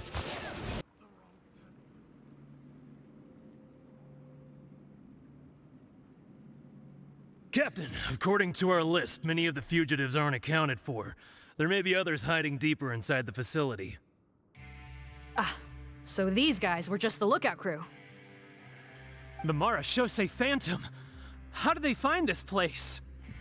Because Rawat was stupid enough to have a journal with a map in it. Wait, it's that guard from the fortress. That's right, I'm on your side. The Duke sent me. What's the matter? Some sort of mix-up? That's right, don't hit me. We're on this together, right? No, of course not. Mr. Odilon, didn't I tell you a few days ago that you need to stop all field work until you've recovered? Well, you know, gotta help His Grace out. Share the load. That was a lie. Officer Morgan, this man is an imposter. The real Mr. Odilon has no recent health issues. What? But Looks like the head nurse was right about the face-swapping method. Arrest them all! DuPont, stay here and keep guard. And watch the exit. If we're not back soon, call for reinforcements. Got it.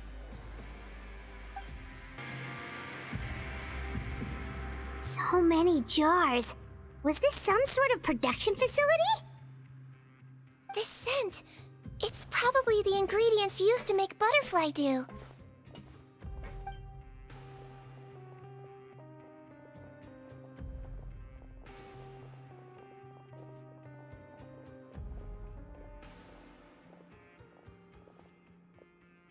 How come they're all empty? Did it sell so well that he ran out of supplies? How strange. Why would Rawat choose to manufacture a popular product like that in such a difficult-to-reach location? Because it's made from illegal substances. Can we all get on the same page now, please? Given our suspicion that he may have been coerced into the illegal drug trade, I would have thought that any production facility we find here would be used for illicit purposes. Perhaps butterfly dew is itself an illegal drug. Do you have any evidence for that claim? No, just a guess. We need to find Rawat as soon as possible. He has all the answers we need. I still have a bottle of butterfly dew. Let me give it to you and have one of your science people look at it. Understood.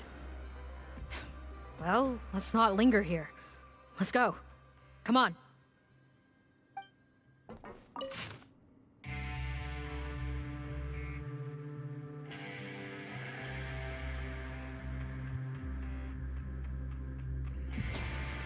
Because of the flood, huh? The source fluid? The primordial source fluid?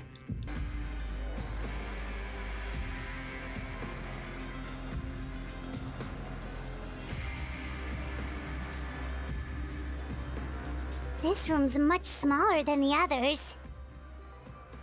Judging by the implements on the table, this looks like a potion-making lab. Head nurse! Over here!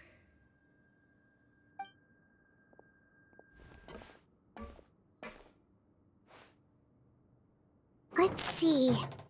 Huh? Rawat's clothes? Why would he change here? So that he can change his face and then slip in and out of places undetected. Perhaps they stripped him down, left the clothes behind, and disposed of him somewhere else? You guys are so, you're vying for his innocence so hard. Yikes, Sigewinne, where did that come from? Oh, what a tragic way to go. Especially with such a bright future ahead of him.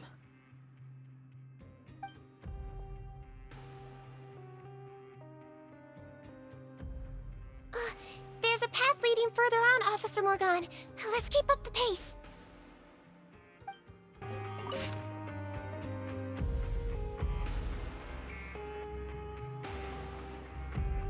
You're gonna have to do some work to convince me that source fluid is not just also primordial seawater.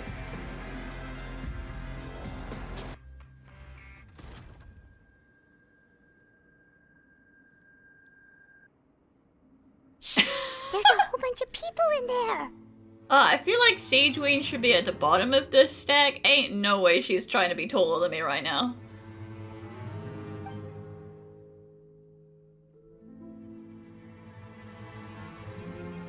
Are you serious?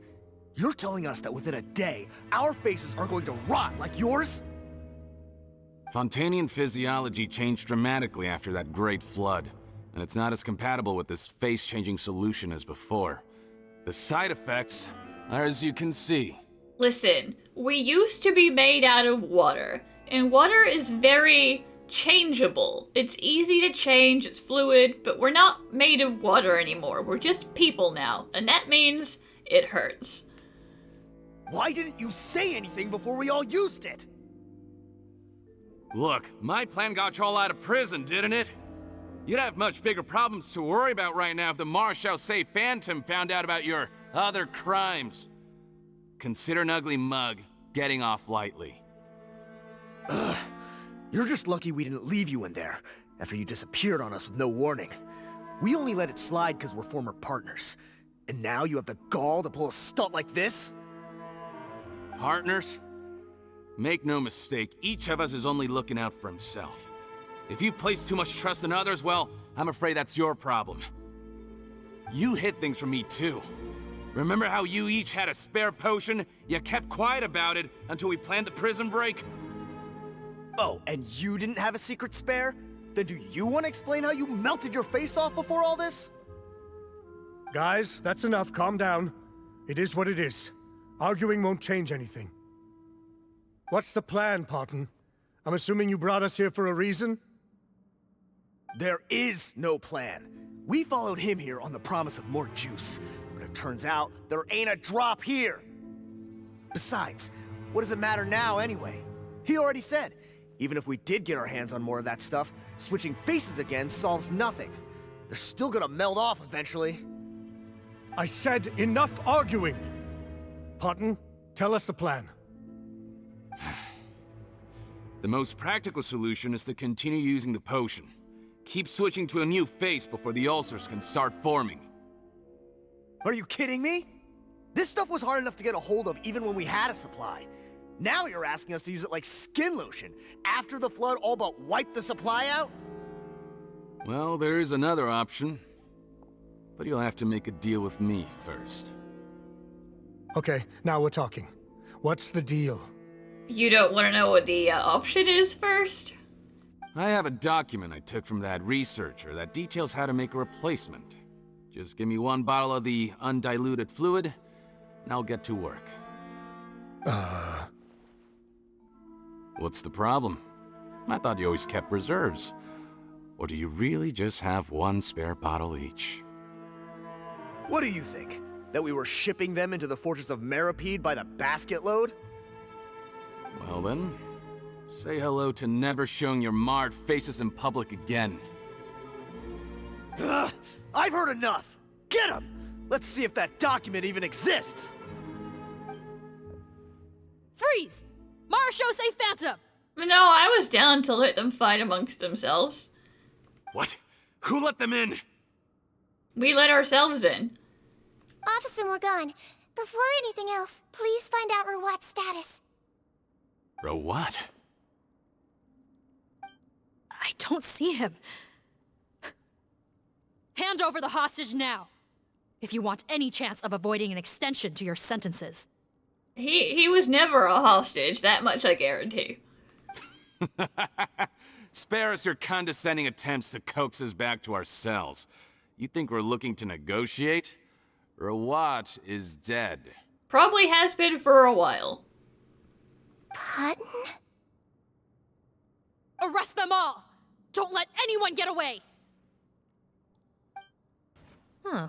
Gotta say, I never expected to see the head nurse in combat. Some patients respond better to a more aggressive treatment plan. Did we get everyone? Captain, we finished the head count. Fontaine's missing.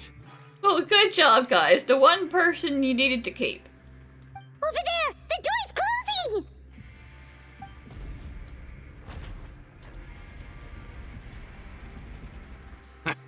One group trying to arrest me, another trying to hunt me down. Good. I gotta kill two birds with one stone. How did he get up there? There must be a secret passage somewhere. Find it! Don't waste your energy. I already sealed it off. How naive. We have more people outside. If we're not back out by the agreed time, they'll come to our rescue. Well then, you'd better hope they get here in time.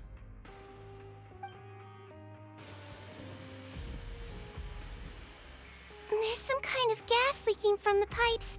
Oh, be careful, it's poisonous. This is our distribution center, where we store the product derived from our source solution. We had to use special fire prevention methods to prevent contamination. The pipe network here was designed to emit a gas for firefighting. One little modification later, and it makes an efficient death trap.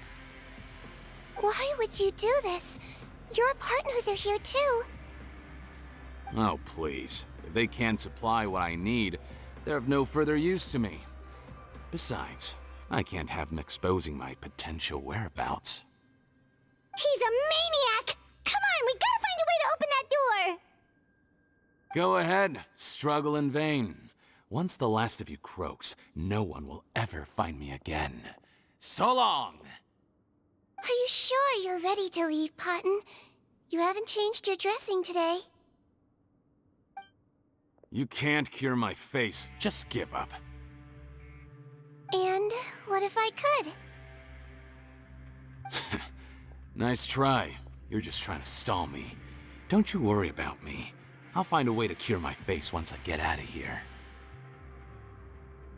Oh, I doubt it. After all, Fontainians can no longer dissolve in primordial seawater. What the... How did you... Listen, buddy. Every time someone in Fontaine is making some weird shit, it's always primordial seawater at the base. The key component of the face-changing potion is the fluid left behind by dissolved Fontainians. It might look like ordinary water, but it has some unique elements in it. Okay, that's like extra gross. You went an extra step. You got the primordial seawater, you disappeared some people, and then you used the disappeared people juice. Okay. Before the flood, all Fontainians were oceanids, physiologically speaking. A potion made from that fluid could dissolve and reconstruct the face of a Fontainian in much the same way as hydroidolins change form. Theoretically, it could give someone any appearance they wished. Like being handsome. But since the flood, Fontainians have become true humans. They can no longer provide the source material for this potion, nor reap its benefits. You hear that, criminals? Are you saying this potion is made from Fontainians dissolved with primordial seawater? Then their crimes are far worse than I thought. I know, it's not just identity theft, it's murder in order to thieve identities. How could you know all of this? No, wait. Of course! Well, well. So that's why you have a human appearance. It also means that I have a formula you're unaware of. The air's getting thicker. It's getting hard to breathe.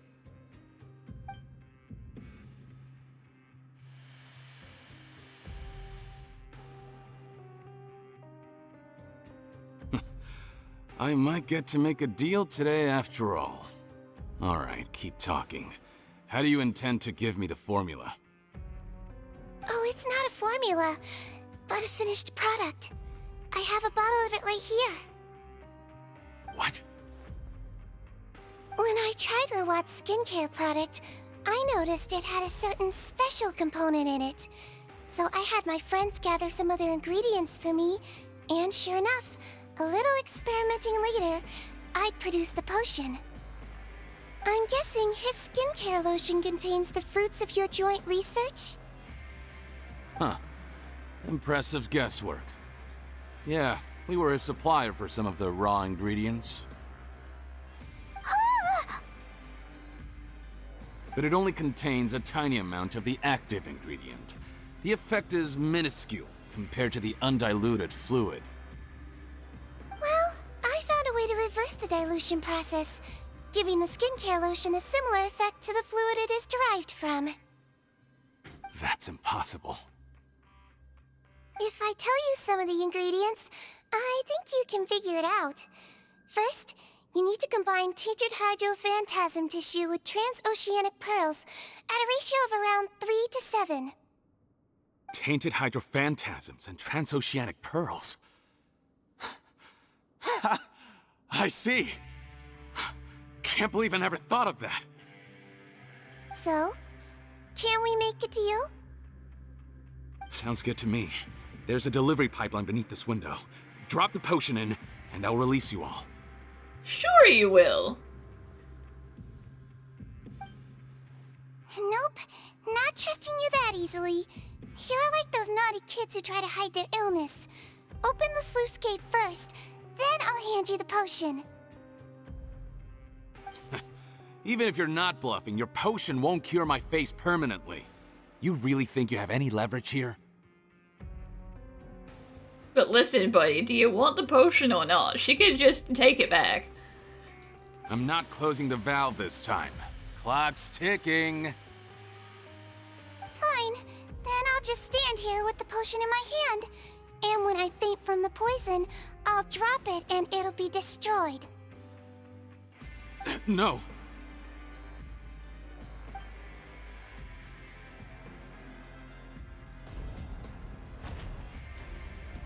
It's open!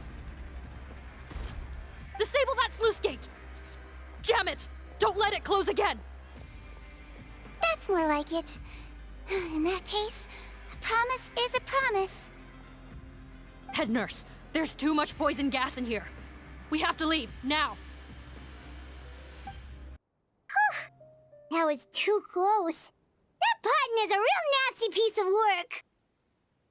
Oh, don't be too quick to sit down. Moving around a little will help relieve the soreness. Same goes for you, Traveler. Oh, but Paimon, you should be fine, right? Flying fast is pretty tiring too, actually. Anyway, that's not important right now. Paimon's still shocked to learn that there's a whole criminal operation going on behind that skincare lotion. But I'm 0% surprised. Shame I ended up giving the improved version to Potton after finally making it for you. I'll make you some more, I promise. Listen, seriously, we don't need it. No, please don't. Paimon doesn't want to use that stuff anymore. Still, it was a pretty good job that Paimon wanted to buy some in the first place, huh? It ended up saving everyone's lives. That's gotta count for something. Yeah, Paimon was just kidding. Head nurse, I've done a final head count of our team and the criminals. Everyone's here and doing fine. We're ready to escort the fugitives back to the fortress of Meripede. It's a shame that we didn't find Rawat. At this point, I'm afraid he's probably deceased. What a horrible bunch. Especially that Potton guy. If he hadn't made good on that deal, we'd all be dead because of him. No, we wouldn't. I always keep a whole bunch of antidotes on me for emergencies, and one of them neutralizes that poison gas. We'd have been fine, even if you hadn't opened the gate. What? Then why did you give him the potion? Because it probably doesn't do what he wants it to do. If this is true, I must concur. Sorry to be blunt, but I think you made a bad decision by handing him that bottle. If he changes his appearance and flees Fontaine, it's unlikely that we'll ever find him, no matter how cooperative his accomplices are when we question them. No, you don't understand. I gave him the potion precisely so we could be sure where he'll go next. What do you mean? We gotta hurry. She won't last much longer. Oh, Grandma? Yeah. Don't move a muscle. I might be short, but I pack a mean punch. Captain? You're just in time. While I was lying in wait, I spotted this crook snooping around, trying to find a way in. So I detained him. Good job. Oh, his face. Are you... Potton? So this is where you were heading, huh? What? This is how Potton looked before his face was marred. His current appearance matches the mugshot on his arrest warrant. I see. Wait, so what's going on? Wasn't the whole point of the potion to disguise himself and escape Fontaine? Why would he change back to his original face and run right into our trap? Enough of this nonsense. Let me in. You better pipe down. There's an old lady in there who's very sick. No way are we letting a crook like you inside. Listen, he's well aware it's his own mother. To heck with it. Listen to me. I'm Rawat. That's my mother in there. He's gotta be lying, right? Rawat was a victim in all this. He was forced into it against his will. How can he and this monster be the same person? Like I said, you guys decided that all on your own with zero evidence. You just assumed he was a victim. Forced against his will? That's the funniest thing I've heard all day. Back when I was being coerced, everyone thought I was colluding of my own free will. And then when I actually became a criminal in my own right, you all suddenly thought I must be under duress.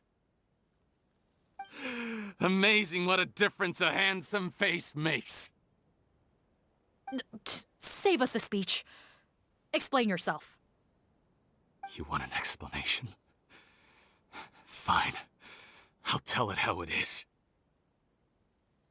When I was just Potton, the whole world treated me with contempt. Ew. What do you want? Get away from me. Women despise me. Collaborate? You don't look like much of a researcher to me. My peers scorned me. Mr. Potton, was it?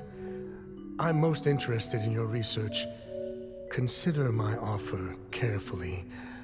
I doubt you'll find other investment opportunities. Only villains would work with me. You want out of the game? Forget about it. Turns out, I slipped up a little. Left your picture with some Marechaussee Phantom officers. Easy mistake to make. Now they've listed you as an accomplice and drawn up an arrest warrant. So I suggest you put any thoughts of running away to rest. If you get caught by the guards for being in the synth business, you ain't ever seeing the light of day again.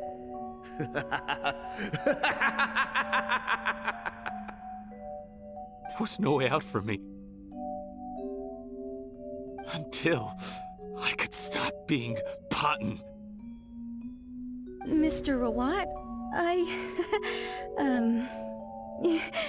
I have something I'd like to tell you. I became popular with women.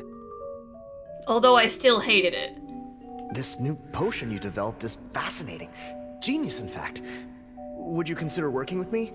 I'd be happy to sign a licensing agreement. My peers looked up to me. Okay, I'm very interested in your research, sir. You must no doubt have offers from countless investors, so far be it for me to ask for a full collaboration, per se. I merely wanted to express my interest. No pressure at all, naturally. No pressure to join my crime gang, just putting it out there. And the villains even began to fear me. Becoming Rawat showed me what a superficial world we live in.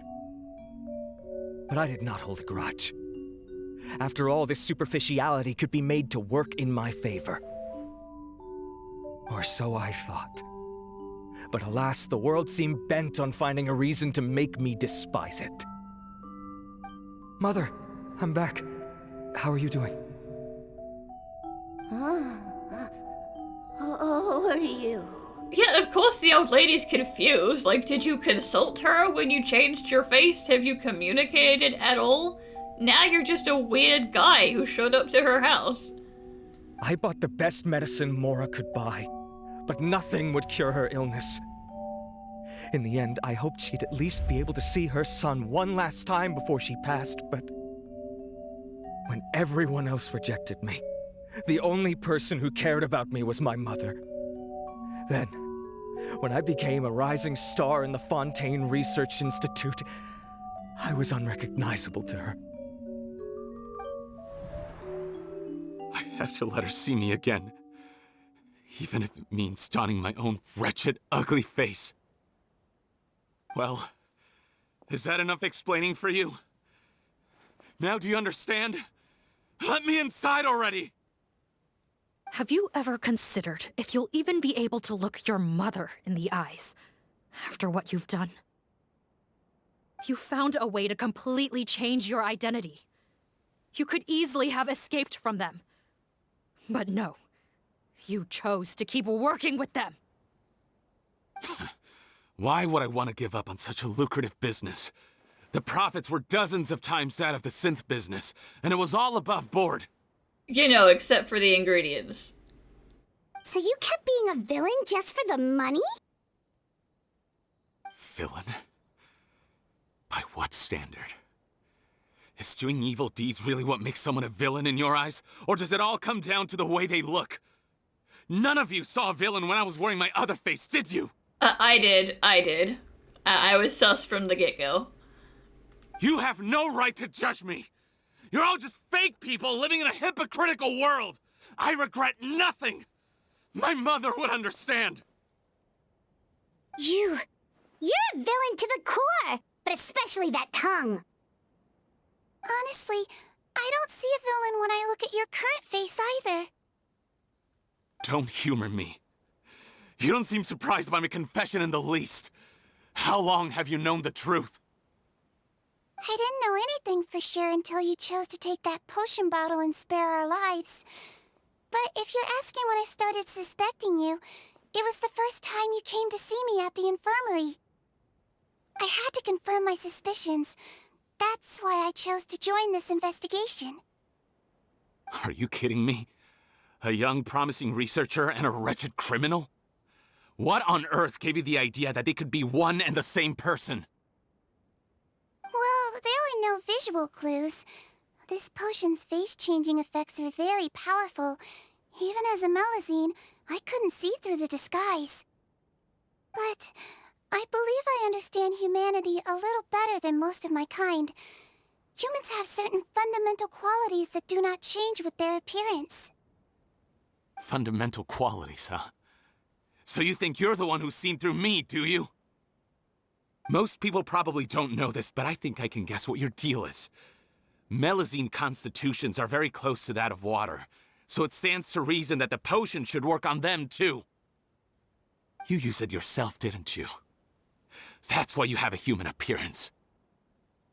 Sigewinne? Yes, you're right.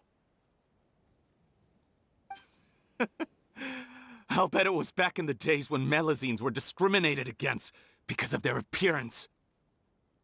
It was either carry on living in the gutters as part of an alien race cast out by humanity, or become the head nurse of the fortress of Meripede, revered by all. Not a hard choice to make. It's a no-brainer. So you see, you and I were the same. And I'm the one who saw through you! That's not important right now. You came here to see your mother, didn't you? Well, I can grant you your wish. Huh? Head nurse, I'm not sure that's a good idea in his current state. Don't worry. Back in the warehouse when I traded the potion for our lives, I was doing it to test him. He was willing to risk sacrificing his only chance of escaping capture by opening the gate in exchange for the potion. Also, he could see his mother again. If nothing else, his concern for his mother is genuine. I see. So before you arrest him, please allow him to see his mother one last time. The Traveler and I will accompany him. You have nothing to worry about. Because, she is, like, literally on her deathbed. You might as well. She's right there. All right. I understand. Mom?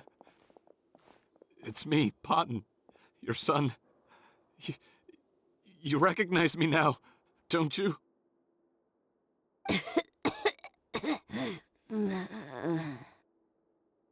Mom, what's wrong? I'm sorry, but I have some bad news. I examined your mother last time we were here, and it appears that due to her prolonged fever, she's lost her eyesight. What? Your appearance no longer has any bearing on her ability to recognize you. But there are always other ways to remind our loved ones who we are, wouldn't you say? No, it can't be. Please, Mom, open your eyes. It's me, your son, Potton. If you really can't see my face, then here, take my hand. Tell me you feel your son's hand.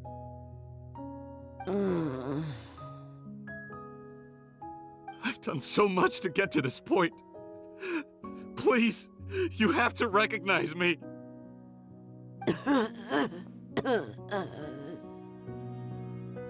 No. The temperature of his palm must have changed. I'm sorry. It seems I couldn't bring him back to you after all.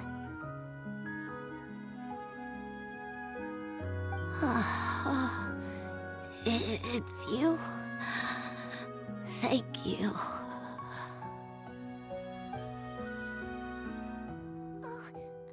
Of course. Mom, why will you answer her and not me? Why? No more questions, Potton. She's gone. Mom? Mom? I'm sorry to say this, Potton, but you and I are not the same.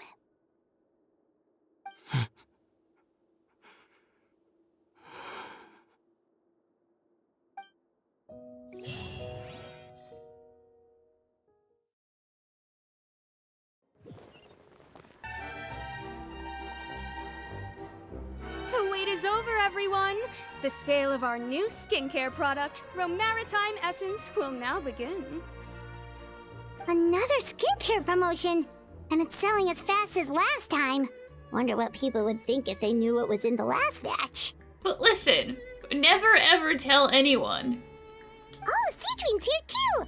Well, yeah, it's probably her skincare product. Hey, Sigewinne! Oh, Traveler Paimon, hello! Oh, I hope you two got a good rest yesterday after all your hard work. Well, to be fair, if she'd gone and started a skincare line in 24 hours, that'd really be something.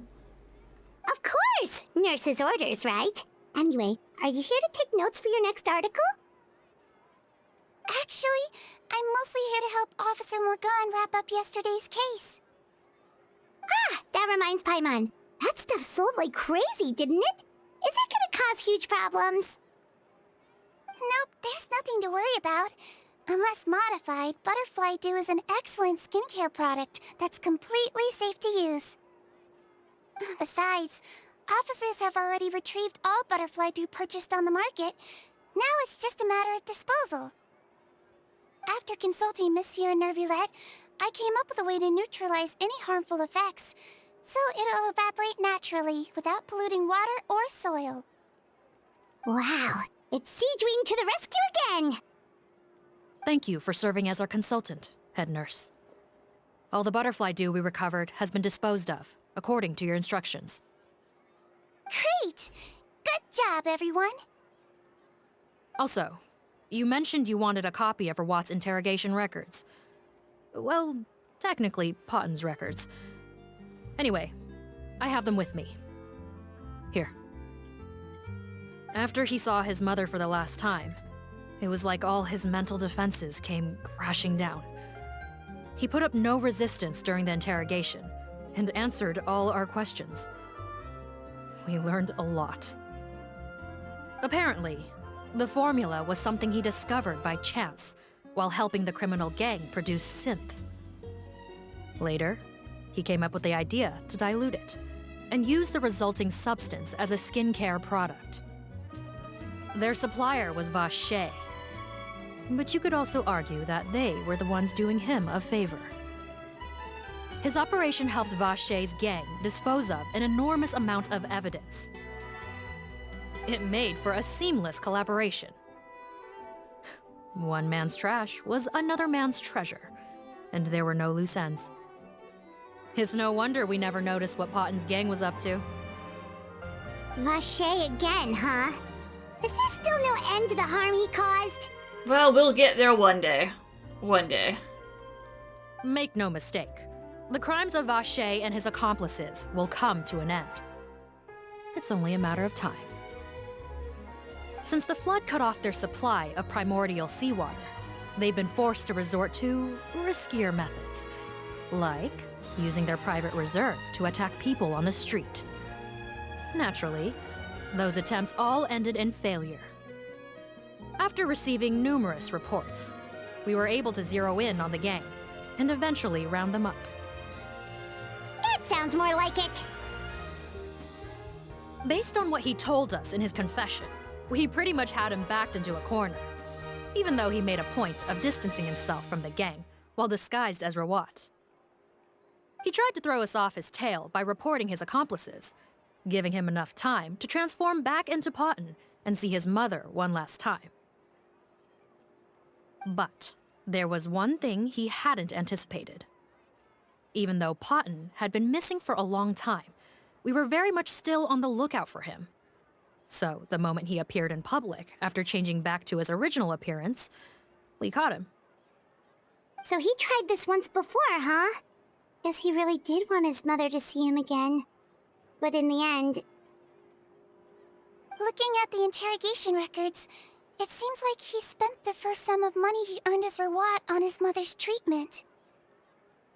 Yes, which is why I suspect that his initial motive for using the potion was not personal greed, but a desire to become somebody who had the power to save her. Even so, he went too far. In the end, he got what he deserved. I understand. Thank you for bringing me these records. Why did you want them anyway? Potten was one of my patients, so I need to put together a medical file for him. My teacher always stressed that a person's life experiences are just as important to their file as their medical history. Why are you still treating him like your patient?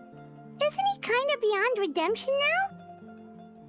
That may be true, but a patient is a patient, regardless of the choices that bring them to my care. One last thing, head nurse. Please keep everything you know about this potion a secret. It would be for the best if most of Fontaine knows nothing of its existence. I know my fellow officers and I will be able to sleep easier if that's the case. Of course, not to worry. Thank you for understanding. I'll take my leave then. So, Sigewinne, did you really use that potion yourself?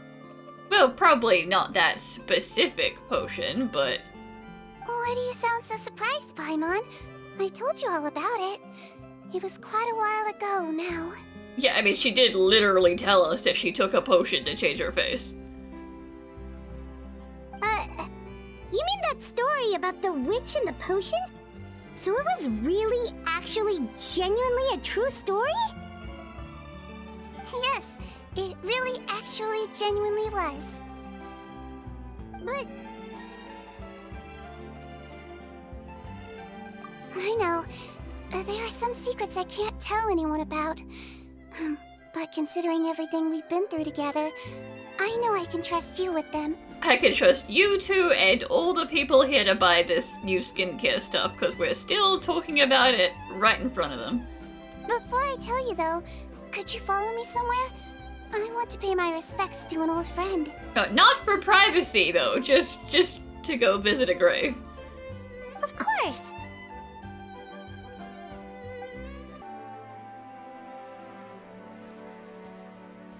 Oh, Nervalette and Risley, they're here too! Good to see you, traveler. Paimon. I trust all has been going well for you? Oh yeah, just solving some more criminal cases. Big news, everyone. The Udex is out of his office on important business. The Udex out under the sun, or technically the moon. He's outside touching grass. Is that genuinely something people would consider big news? Yes. Also, he's just fucking with you. Why wouldn't they? Important business is a big deal. Ah, yes, you're quite right.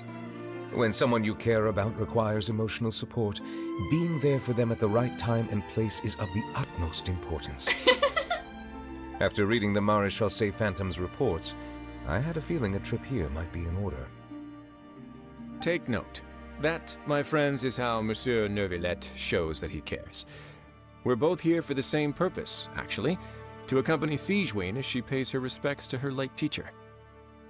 So the old friend she mentioned was her teacher then? The witch? Oh, sorry. Paimon didn't mean to be rude. It's only 'cause Sigewinne calls her that all the time, so... You can't just call people a witch, Paimon. I doubt she considers that title to be offensive, Paimon. Don't worry. Indeed. In fact, I believe Sigewinne would take it as a sign of affection. She has spoken of this doctor on many occasions, and it sounds like she was a truly generous individual. In those days, many people harbored prejudices against Melusines. She was the only teacher willing to take Sigewinne on as a student. Wow. It's really nice of you two to be here for Sigewinne. Guess you guys really look out for your younger colleagues, huh? Paimon, even if she's not, older than Neuvillette, she's 100% older than Risley, okay? Like, by at least 200 years. Younger colleague? Well, that might be true for the Udex, but I'm not sure I can say the same. Exactly. Sigewinne served a sentence in the fortress of Meripede hundreds of years ago, and after she did her time, she decided to stick around. She's been an integral part of our administration ever since. I didn't realize she was in prison, though. Strictly speaking, the head nurse has been around longer than most people in the fortress, myself included. Pretty sure that makes me the younger colleague. She served a sentence?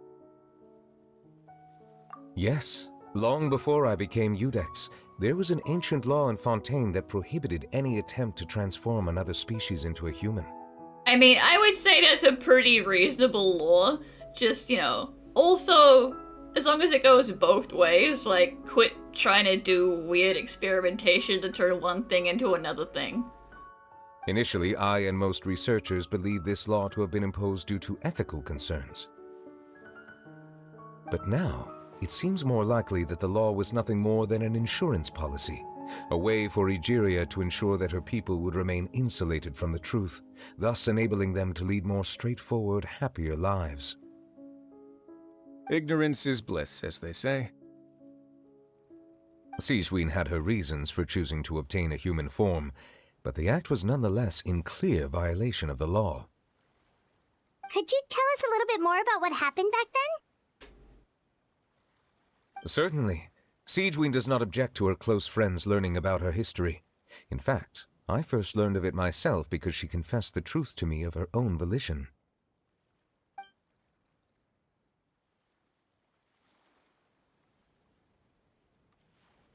Even with their daughter so ill, they kicked you out? Stubborn as always. And prejudice isn't a disease I can cure either. Shame that I don't have the energy to get over there. You're laughable, you old witch. You want to save everyone in Fontaine, but you can't even save the patient before you. Master, what are you...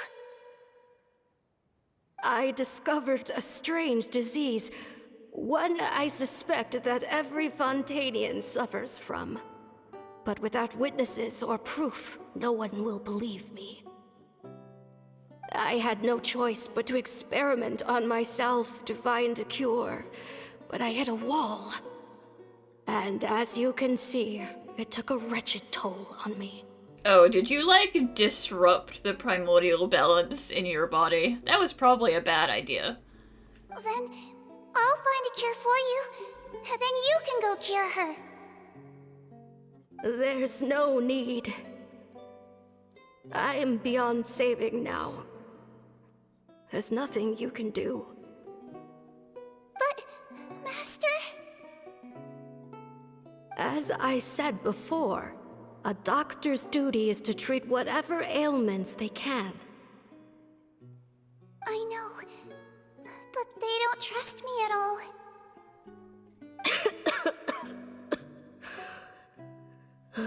That girl. She's your first ever patient, isn't she? Tell me, what cost are you willing to bear to see her cured? I'll do whatever it takes. Even if it means breaking the law and being punished for it? As long as I don't hurt anyone. Yes.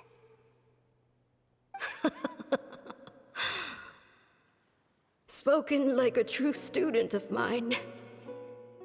Then I shall make one more final gamble. And see my experiment through to its end. Leave me for now, and come back in 2 hours. If I am able to work this miracle, then I will have found a way to save all Fontainians, and I shall be able to help you treat that girl. If not, then it means there is one more disease in this world that I cannot treat. In that case, do not come looking for me. I will leave you a parting gift. An accidental discovery happened upon through my study of this strange disease. It has little use, but it will at least help you cure this one patient you can reach.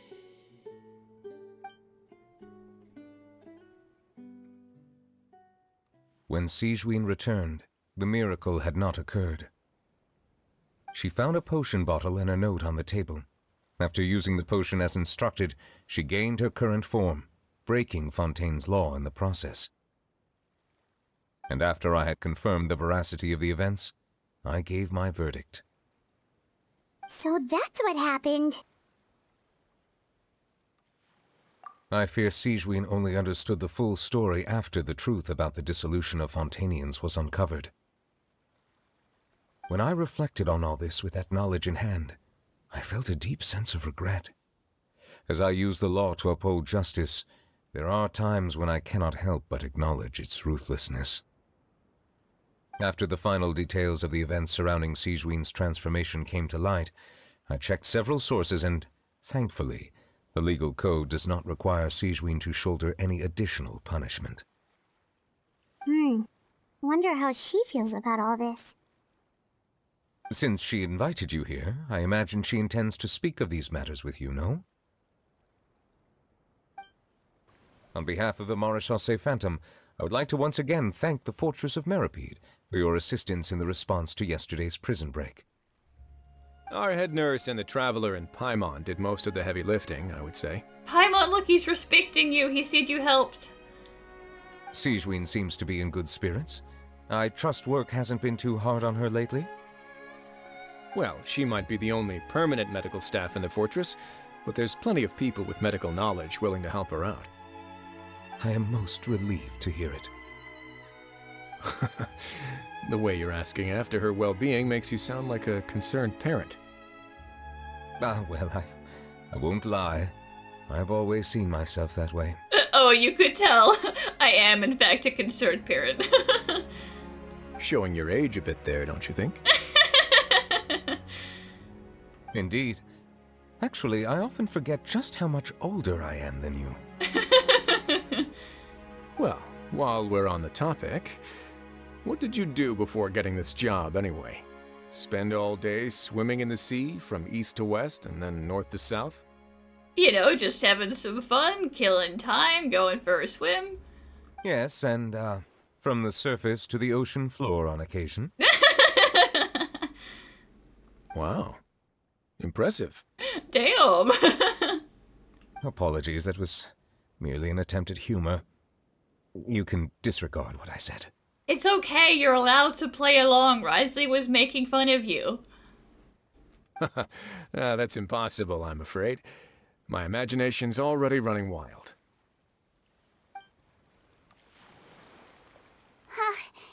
You're here.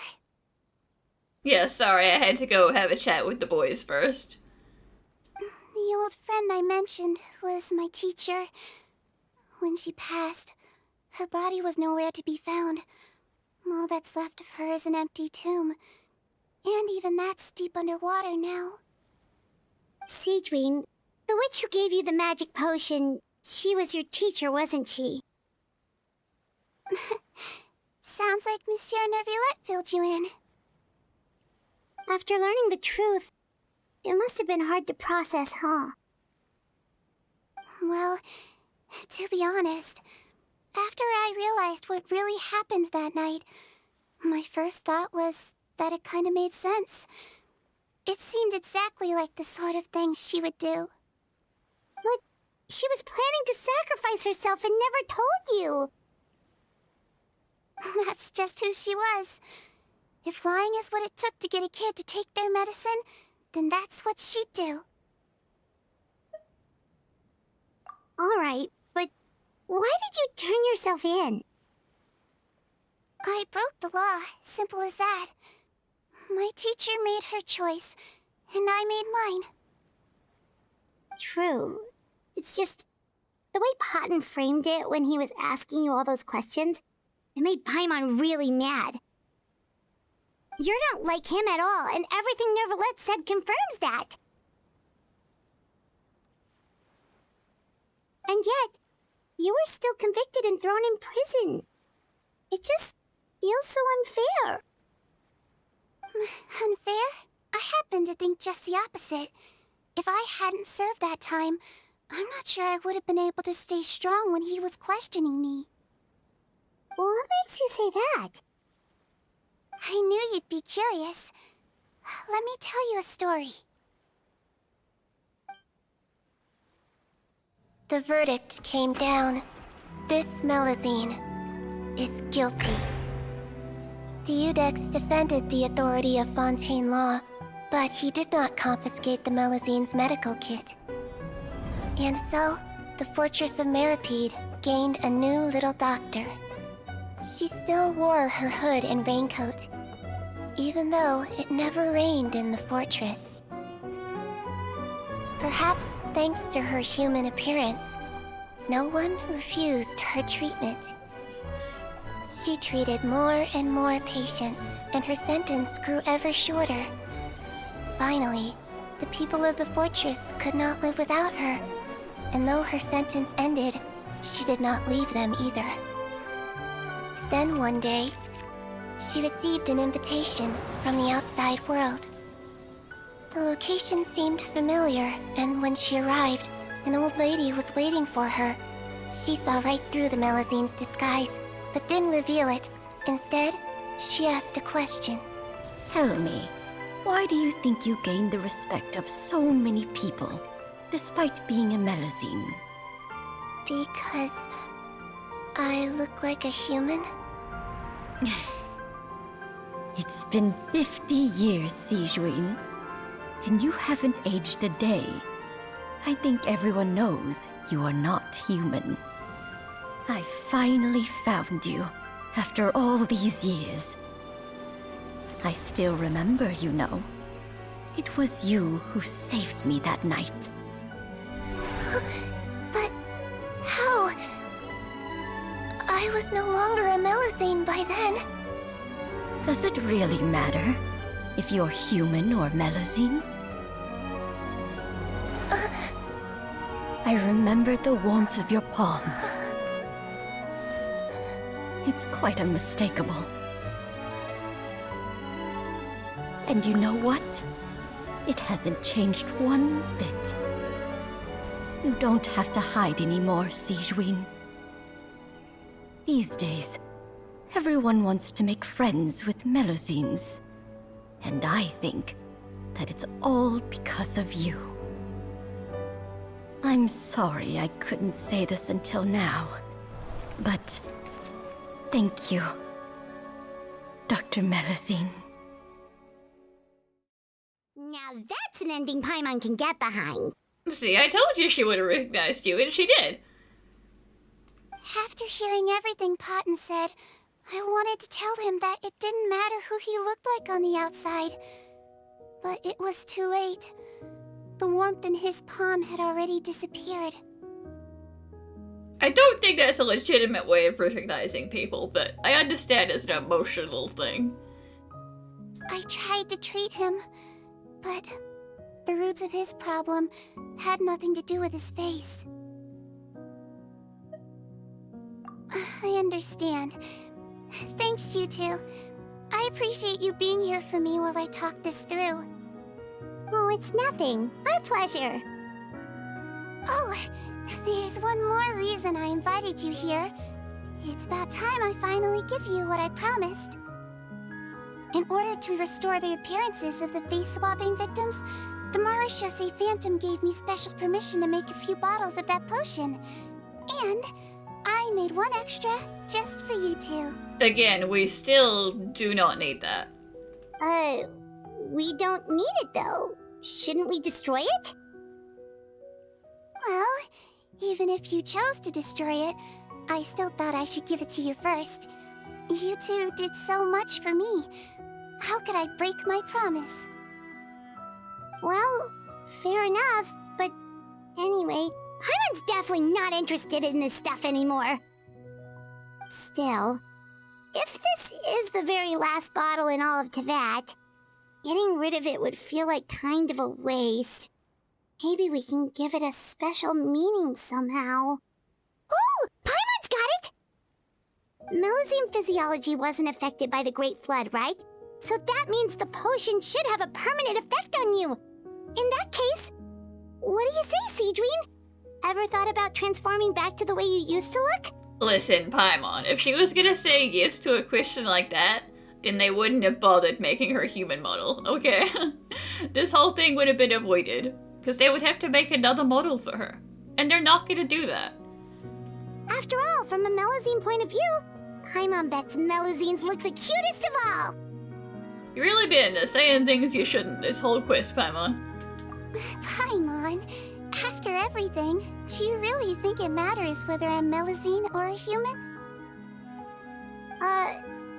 Well... What was Paimon thinking? You made up your mind a long time ago! Yeah, let's just destroy this thing. Leave it to me.